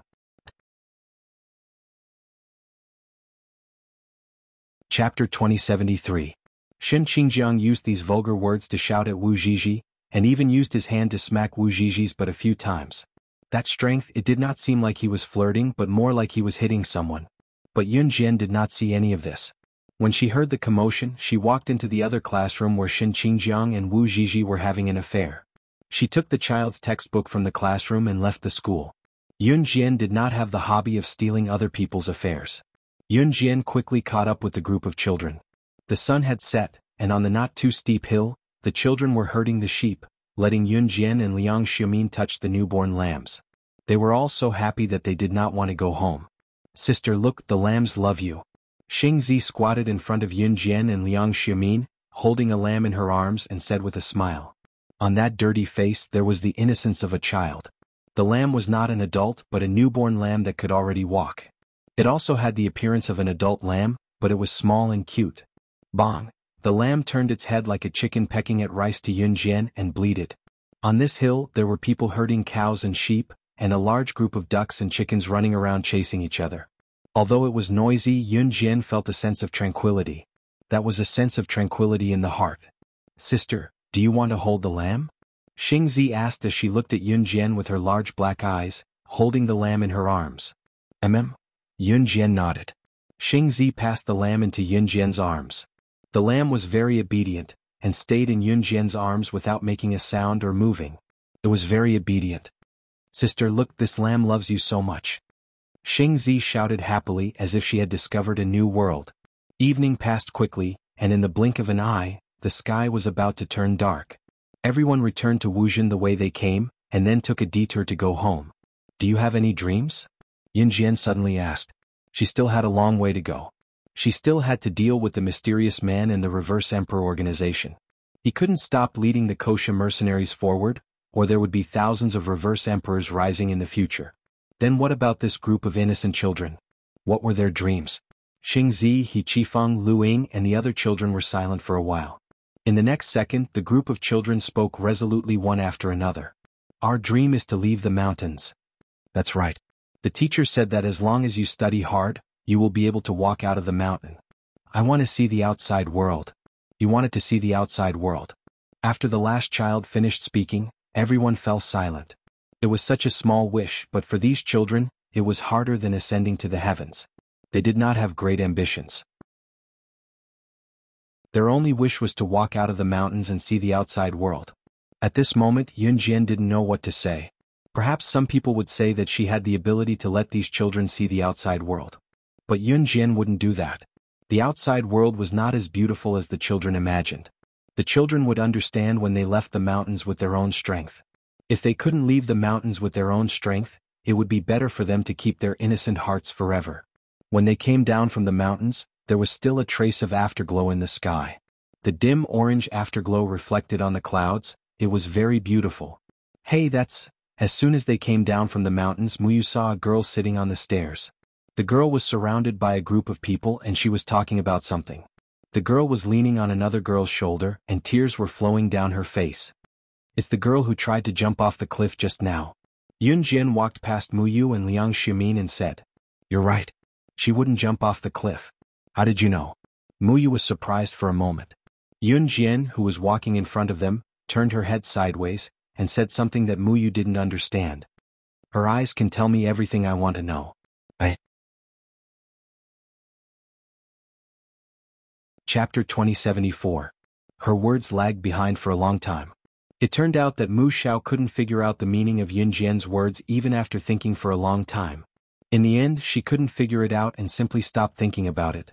Yun Jian didn't know whether the two old ruffians were dead or not. In the next 2 days, Yun Jian and the other college students began to teach the children officially. Before that, it was worth mentioning that the quilts that Yun Jian and Liang Xiumin bought for Lu Ying and Lu Shijia scared them. Since their mother left, there was no money left to change the quilts at home. Therefore, the quilts that Yun Jian and Liang Xiumin used to cover them were dirty and smelly. After Lu Ying and Lu Shijia came to their senses, they were so grateful to Yun Jian and Liang Xiumin that they shed tears. In the end, they were amused by Liang Xiumin, who didn't know how to speak, and laughed through their tears. "What are you crying for? A few quilts made you cry like this. I'll buy 100 quilts tomorrow and teach you how to cry." In the next 2 days, Yun Jian didn't teach anything. She just followed the children. This volunteer teaching activity in the countryside was organized by Jiangqing Normal University. To put it bluntly, Yun Jian and the others came to experience the atmosphere of the poor mountainous area. The college students of Normal University would be teachers in the future. Therefore, they came here to experience the feeling of being a teacher in advance. As for Yun Jian and the other students from other schools, they were considered as substitutes. After all, although Yun Jian and the others were not students of normal university, they all had good grades. That was why they could come here. Of course, Liang Xiumin was not included. It was 3:30 in the afternoon. Yun Jian had just eaten an orange given by a child who said that it was grown at home. It was sweet and delicious. After eating the orange, her hands were sticky, so Yun Jian went out of the classroom to wash her hands. On the way back, she heard the principal of Wuxia Primary School say to the only female teacher in Wuxia Primary School. The 4, 6, and 6 years old children were brought to the outdoor class by the college students? When the principal asked, the female teacher answered honestly, "Yes, principal." "Then you have to follow them and keep an eye on them. I heard that there are often cases of children being kidnapped in broad daylight in the nearby towns. Many children have gone missing. Hurry up and go outside to look after the children. Our Wu town has no law and order to begin with. Human traffickers always pick places like ours to attack. There are security guards in the big city. Hurry up and follow them outside," the principal instructed. But everything the principal said was for the sake of the children. "Yes, principal, I'll go right away." The female teacher hurriedly ran out. Yun Jian had just walked past the principal and the female teacher. There were 2 classes in Wuxia. The 1st, 2nd, and 3rd graders were in one class, while the 4th, 5th, and 6th graders were in another class. Luing was in the 4th, 5th, and 6th grades.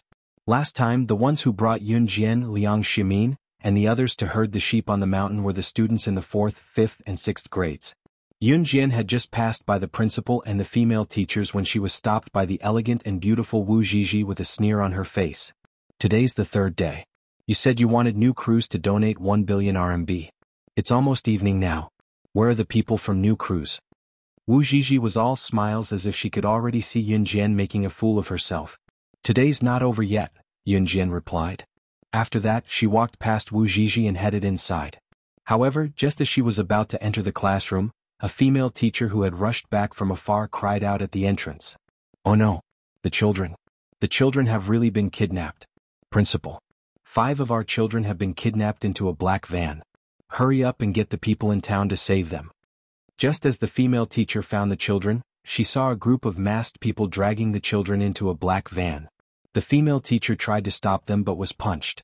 Ignoring the pain, she ran back and yelled for help. Just as she reached Yun Jian's side, Yun Jian's eyes flickered. She grabbed the female teacher. "What's going on?" "The children have been kidnapped by a group of people. What should we do? What should we do?" The female teacher was so flustered that her face turned pale. She did not even notice that she was holding a card written in blood. Yun Jian took the card from the female teacher right in front of the smug Wu Zhizhi. There were 2 words written in fresh blood on the card: Reverse Emperor. Seeing that, Yun Jian's eyes darkened. She was as cold as ice in February. In front of Wu Zhizhi and the female teacher, she spoke calmly as usual. "They've been kidnapped by the assassin organization. You won't be able to catch up to them." Chapter 2075. The name, Reverse Emperor, on the card was enough to prove that the kidnapper was from Reverse Emperor. As for the female teacher and the principal, even if they gathered everyone in Wu Town, they wouldn't be able to catch up to Reverse Emperor's black van. After all, Reverse Emperor was an assassin organization that was only second to the Kosha mercenaries and Enhan. They even dared to declare war against the Kosha mercenaries and Enhan. After Reverse Emperor went out on a mission, they would leave a card written in blood. At the bottom of the card, there would be a small line of words. That small line of words was the code name of the assassin or agent who went out on a mission. As expected, Yun Jian found a small line of words on the card.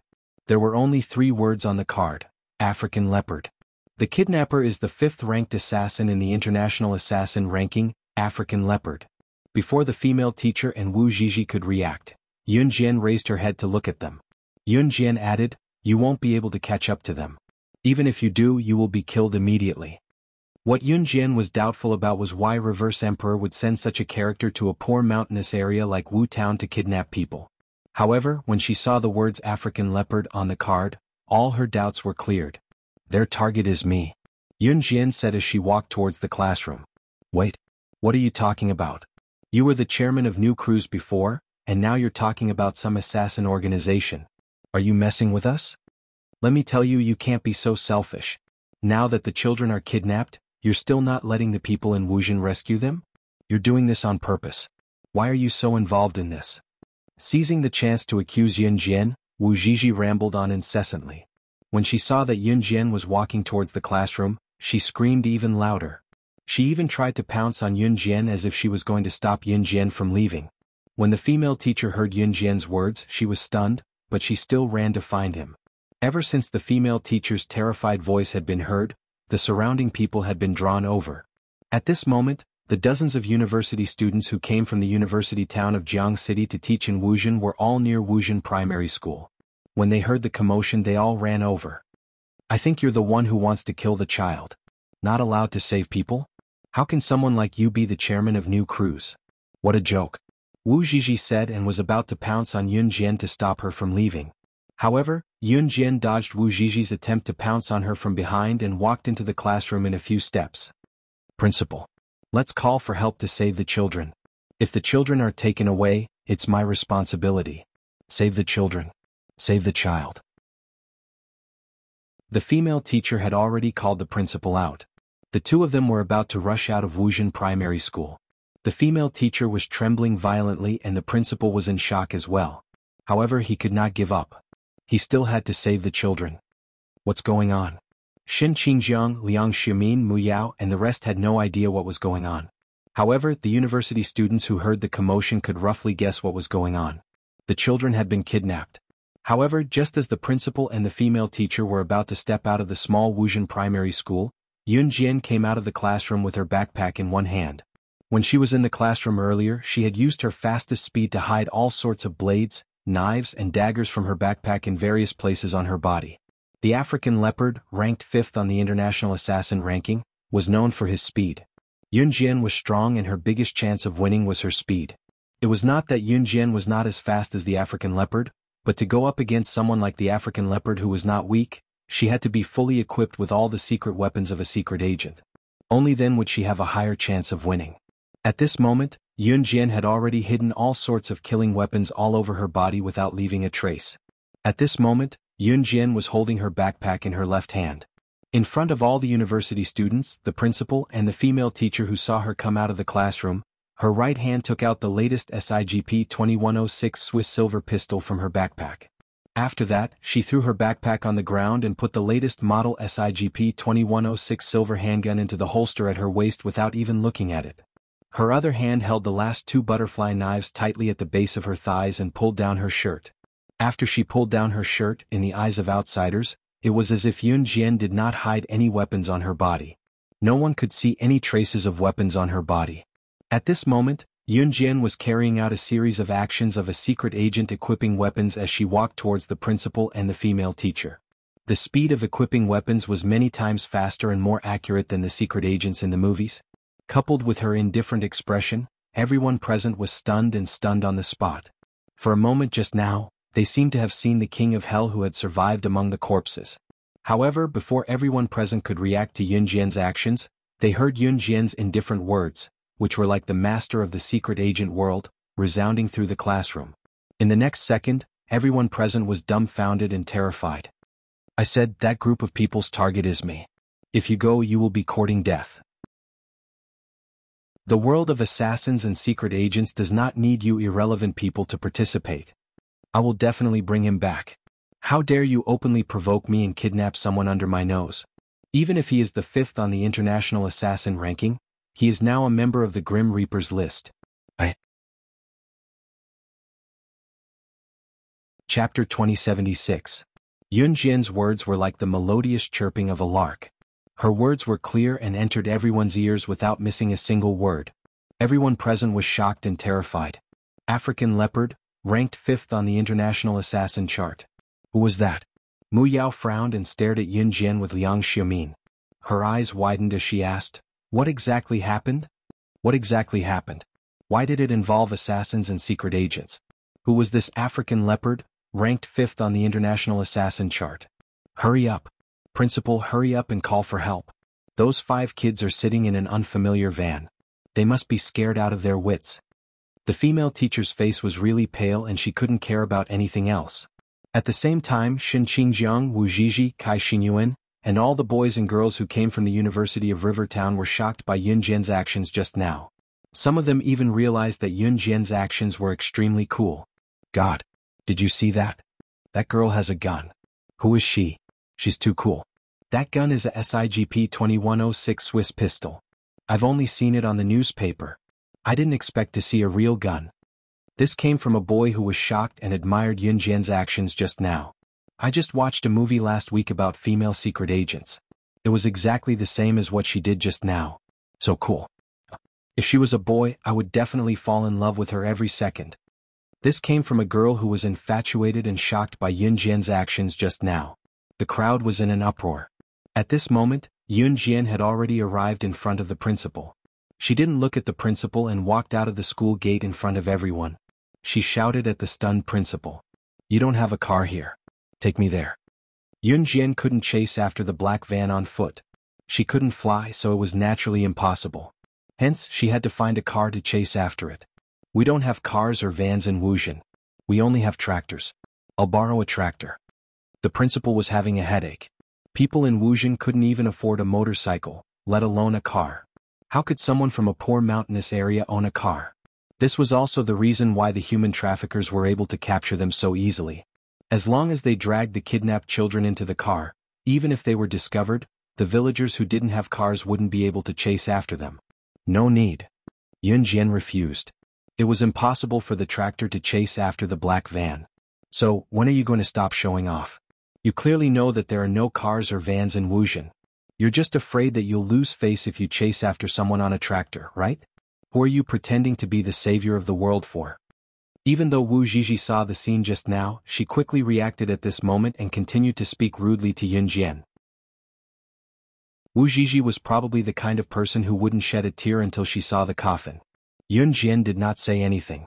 After 3 seconds of silence, a cool sports car drifted over from afar. Yunjian had heard the sound of the sports car drifting when she said, "No need."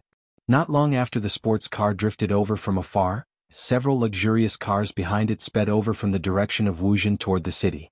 They were from New Cruise and the one leading the drifting sports car was Qingyu. Open the top and chase after someone. Yunjian ordered softly, ignoring Wu Zhizhi and the rest. Qingyu, who was sitting in the sports car, immediately opened the hood of her sports car, the sunroof of the sports car, and made a 360-degree turn in the open space at a frightening speed. This scene caused an uproar among the crowd. What shocked them even more was the moment the sports car opened its top and made a 360-degree turn at a shocking speed. However, he only saw a small and nimble figure running over there like a swallow. The owner of the small silhouette sprinted over 10 meters on the ground and leaped right into the sports car's seat the moment the sports car made a 360-degree turn. Just as the sports car made a turn, Yunjian, who was in front of the crowd, was already in the car. The car stepped on the accelerator at a shocking speed and left the place immediately. Silence. Dead silence. It wasn't until 30 seconds later that someone said in a tone of disbelief and shock, "Oh my God." She jumped into the sports car when it made a 360-degree turn. If she missed, she'd be killed. Is that girl really a secret agent or an assassin? I've never seen such a terrifying woman in my life. She's even a university student. She's F***king amazing. Chapter 2077. Yunjian, who had hopped into Qinyu's sports car, sat in the passenger seat and was taken away from the place amidst the crowd's exclamations of shock, surprise, and fear. The scene just now caused everyone present to be unable to regain their senses for a long time. One had to know how terrifying it was. If Qinyu had missed, if Yunjian had jumped in the wrong direction, or if Yunjian had accidentally fallen to the ground, the sports car would have turned around and run over her directly. Would she still be alive then? However, from what they could see now, the series of thoughts were unrealistic. It was because Yunjian and Qinyu's coordination just now could only be described as flawless. It was as if they had cooperated with each other thousands of times in that thrilling and terrifying move earlier. To them, it was a piece of cake. It was a tacit understanding that outsiders could not obtain even if they wanted it. Those who stood where they were, be it the principal or the female teachers, had forgotten that they had to call for help to save the child. The moment they saw Yunjian getting into Qinyu's sports car and speeding away, the crowd had an illusion for a moment. It was as if, as long as Yunjian was here, no matter how difficult it was, it would not be a problem. Wu Zhizhi, who was shocked by the series of events, could not react for a long time. What was going on? Why was Yunjian so skilled? She was like a special forces soldier from the army. She was so cool. The people around them were exclaiming, so cool, oh my god, and so on to describe the shocking scene earlier. Wu Ziji's face turned paler when she heard that. Although I don't know what happened, do you guys want to check it out together? A middle-aged man in a suit and a pair of branded leather shoes alighted from a luxurious sedan. He was dressed like a big shot. This man was the current CEO of New Cruise, Zhang Jifan. Zhang Jifan had changed his appearance. He was wearing a branded suit and branded leather shoes. Even the way he walked gave off the vibe of a successful middle-aged man. However, this didn't mean that Zhang Jifan was being extravagant and acting like a big shot. Zhang Jifan was New Cruise's living signboard. He was different from Yun Jian, who was a hands-off boss. Since he wanted to run New Cruise on an international track, there was no way he was going to wear street goods to interact with international multinational companies. It would be strange if that person was willing to pay attention to him. Sometimes, wearing gold and silver from head to toe was a job requirement. Zhang Jifan was a living example. I'll have to trouble you then. The principal hurriedly nodded. Everyone was eager to know what had happened and whether the children were all right. Therefore, after listening to Zhang Jifan, they all got into the luxurious sports cars that Zhang Jifan had brought. Even Wu Ziji and Xin Qingjiang were no exception. Perhaps it was because Zhang Jifan had rarely shown his face on television. No one recognized Zhang Jifan when they got out of the car and went after Yun Jian and Qing Yu in the luxurious cars. On the rugged mountain path, a black van was driving at the front. There were fields all around without any weeds or trees. Therefore, one could see clearly that a convertible sports car was chasing after the black van and was closing in on them. As the black van and convertible sports car passed by, the luxurious cars that could be seen from afar but could still be seen driving into the curve. Wu Ziji, Xin Qingjiang, Liang Xiaomin and Muyu followed them. Far away.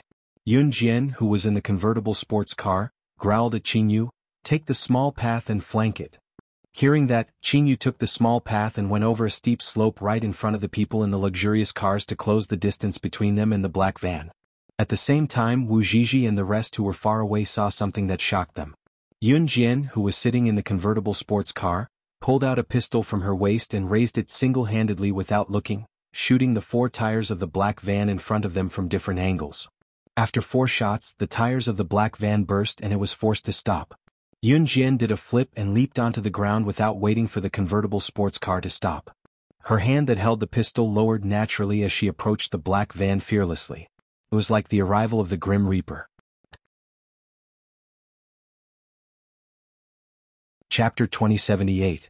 It was as if Yun Jian had done the breathtaking action thousands of times without a hitch. The people who followed her from afar had an illusion for a moment. It was as if she was meant to live in a world filled with bloodshed. However, for some reason she had come to the ordinary world they lived in. Just as they were thinking about it, a few limousines stopped a few dozen meters away from the black van and convertible sports car that were parked closely together. "Don't come over. I'll go take a look." The principal got out of the car and walked towards Yun Jian. He was worried that something would happen to the children. However, if there was any danger, he would bear it alone. "Principal, let me go." The female teacher held the principal back and gulped. Although she was afraid, she still wanted to walk over. "You guys stay here. I'll go." Zhang Jifan stopped her. As he spoke, he took off his blazer and tossed it to one of his men in the limousine. The man quickly caught the blazer that Zhang Jifan tossed to him. At the same time, Zhang Jifan was already walking towards the black van. Zhang Jifan had not only developed New Cruise well in the past few years, but he had also been improving his own abilities. Although he might not be able to defeat a high-level assassin, at least he would not cause trouble for Yun Jian and could even help Yun Jian. At the same time, Yun Jian had already walked to about 10 meters away from the black van in front of everyone. She stopped and glanced at the black van from the corner of her eyes. "African Leopard, I know you're in the van. Why don't you come out? Are all the assassins in Reverse Emperor like you? Cowardly? You're the 5th-ranked assassin in the International Assassin chart. Is that all you've got?" Yun Jian stared at the black van. Unknowingly, she had already put the gun back into the holster on her waist and squinted her eyes. The windows of the black van were covered with a layer of film, so the people inside could not be seen from the outside. Bam! Sure enough, as soon as Yun Jian finished speaking, the car door was opened, and a 2-meter-tall, burly middle-aged man got out of the car. After the burly middle-aged man got out of the car, he looked at Yun Jian. His right hand behind his back was dragging a big hammer. He held the big hammer and dragged it to the ground as he walked towards Yun Jian. This burly middle-aged man was African Leopard, ranked 5th on the international assassin rankings. Although he was 2 meters tall and was a heavyweight, the speed of the African Leopard was like that of a real cheetah, fast and agile. He was strong and fast. Even if it was the assassin or secret agent ranking, the assassins or secret agents who were ranked above the African Leopard would have to be 100% vigilant against him, because the slightest carelessness could lead to instant death. Little girl? The African Leopard glanced at Yun Jian. Obviously, he did not recognize Yun Jian's identity, although he despised Yun Jian for being a little girl in his heart. However, it could be seen from the way Yun Jian stopped their black van just now. This little girl was not weak at all. F***ck kill her. The African Leopard's eyes darkened as he ordered the men who came out of the van. Hearing that, the men took out their weapons. Wu Zhizhi and the rest who saw this scene were pale with fright. At the same time, Yun Jian stared at the men. The next sentence that came out of her mouth shocked Wu Zhizhi and the rest of the men. Even African Leopard and the men who were standing beside him were shocked. The 8th on the international assassin rankings, Slaying Dragon. The 15th on the international assassin rankings, Xing Tian. The 29th on the international assassin rankings, Long Yi. The international 3S wanted criminal, retired sharpshooter from Country X, Flying Lion. The Reverse Emperor organization is really willing to pay any price to get rid of me. But it's a pity that you elites will die here. Chapter 2079. Something unacceptable was happening on the road from Bianwu town to the city. At the same time in Yi Ling's house. Lin Wei really treated Yi Ling's house as his own. After a year, Lin Wei moved into Yi Ling's house openly. Other than returning to an Hun organization to deal with internal affairs, Lin Wei went to Yi Ling's house to eat and drink. He even asked to sleep with Yi Ling. Yi Ling's mother, Ji Qinqin, and father Yi Datong, didn't dare to disobey Lin Wei. Ji Qinqin and Yi Datong heard from Yi Ling that Lin Wei was the second in command of a gang and was very powerful. Ji Qinqin and Yi Datong didn't dare to disobey Lin Wei because they were afraid that Lin Wei would take their daughter away again. Their daughter had been missing for more than 10 years. To Ji Qinqin and Yi Datong it was fine as long as Yi Ling was fine. Therefore, Lin Wei also openly slept in the same room as Yi Ling in front of her parents. In fact, Ji Qinqin already thought that Lin Wei had taken advantage of her daughter. Now that Lin Wei wasn't in Yi Ling's house, Ji Qinqin called Yi Ling to her room. "Mom, why did you call me here?" Yi Ling didn't know why Ji Qinqin called her here. "Ling, did you do that with him?" Ji Qinqin was too embarrassed to ask at first. "What do you mean?" Yi Ling frowned slightly. Her sky-blue eyes were very beautiful. Did he wear a condom when you did it?" Ji Qinqin was experienced too. She didn't beat around the bush and asked directly. Yi Ling didn't know what Ji Qinqin was talking about before. Now that she heard Ji Qinqin's words, she understood. "Mom?" Yi Ling's face turned red instantly. Okay. Mom knows. Ling, it's been hard on you this year. Mom and Dad are useless. If we were more capable, we wouldn't let you suffer like this. Ling, I'm sorry for doing this with someone I don't like. Ji Qinqin said and tears fell down. She felt sorry for her daughter. Her daughter was already back home, but she couldn't stop Lin Wei from doing that to Yi Ling. She didn't dare to say anything. After all, Lin Wei was a gang member. "Mom? There was no such thing." Yi Ling shook her head. "No, Ling, listen to Mom. Mom and Dad have discussed it. We'll definitely help you escape from that man. That man won't come today. Hurry up and run. Mom and Dad are here. Even if that man kills you, Mom and Dad won't let you sell your body again." As Ji Qinqin spoke, she took out a bank card from her room and handed it to Yi Ling with trembling hands. "Ling, this is all our savings. Take it and run. Run as far as you can." Yi Ling shook her head when she realized that her mother had misunderstood her. She wanted to stuff the bank card back into Ji Qinqin's hands. "Mom, no, take it. Let's go now." Ji Qinqin seemed to have made up her mind. Without giving Yi Ling a chance to speak, she shoved the bank card into Yi Ling's hand and pushed her out. Who would have thought that as soon as he opened the door, he would see Lin Wei standing indifferently at the door? Ji Qinqin was shocked. Yi Ling's heart skipped a beat. "Where are you going?" Just as Yi Ling's heart skipped a beat, Lin Wei's pleasant and magnetic voice rang out. There was a trace of coldness in his voice that had never been there before. He was angry. Yi Ling's heart unconsciously panicked. "No, I'm not leaving." Yi Ling wanted to explain, but Lin Wei grabbed her wrist and dragged her to her room in front of Ji Qinqin. He locked the door.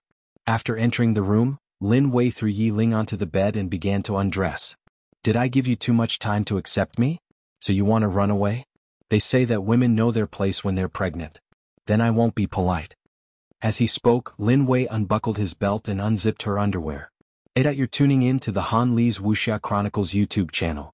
We're so grateful for your support, and don't forget to subscribe to join us on this incredible journey through captivating stories. Your generosity through donations truly makes a world of difference, as it's the primary source of revenue that allows me to expand and enhance this channel for you. Thank you from the bottom of my heart for being a part of this adventure.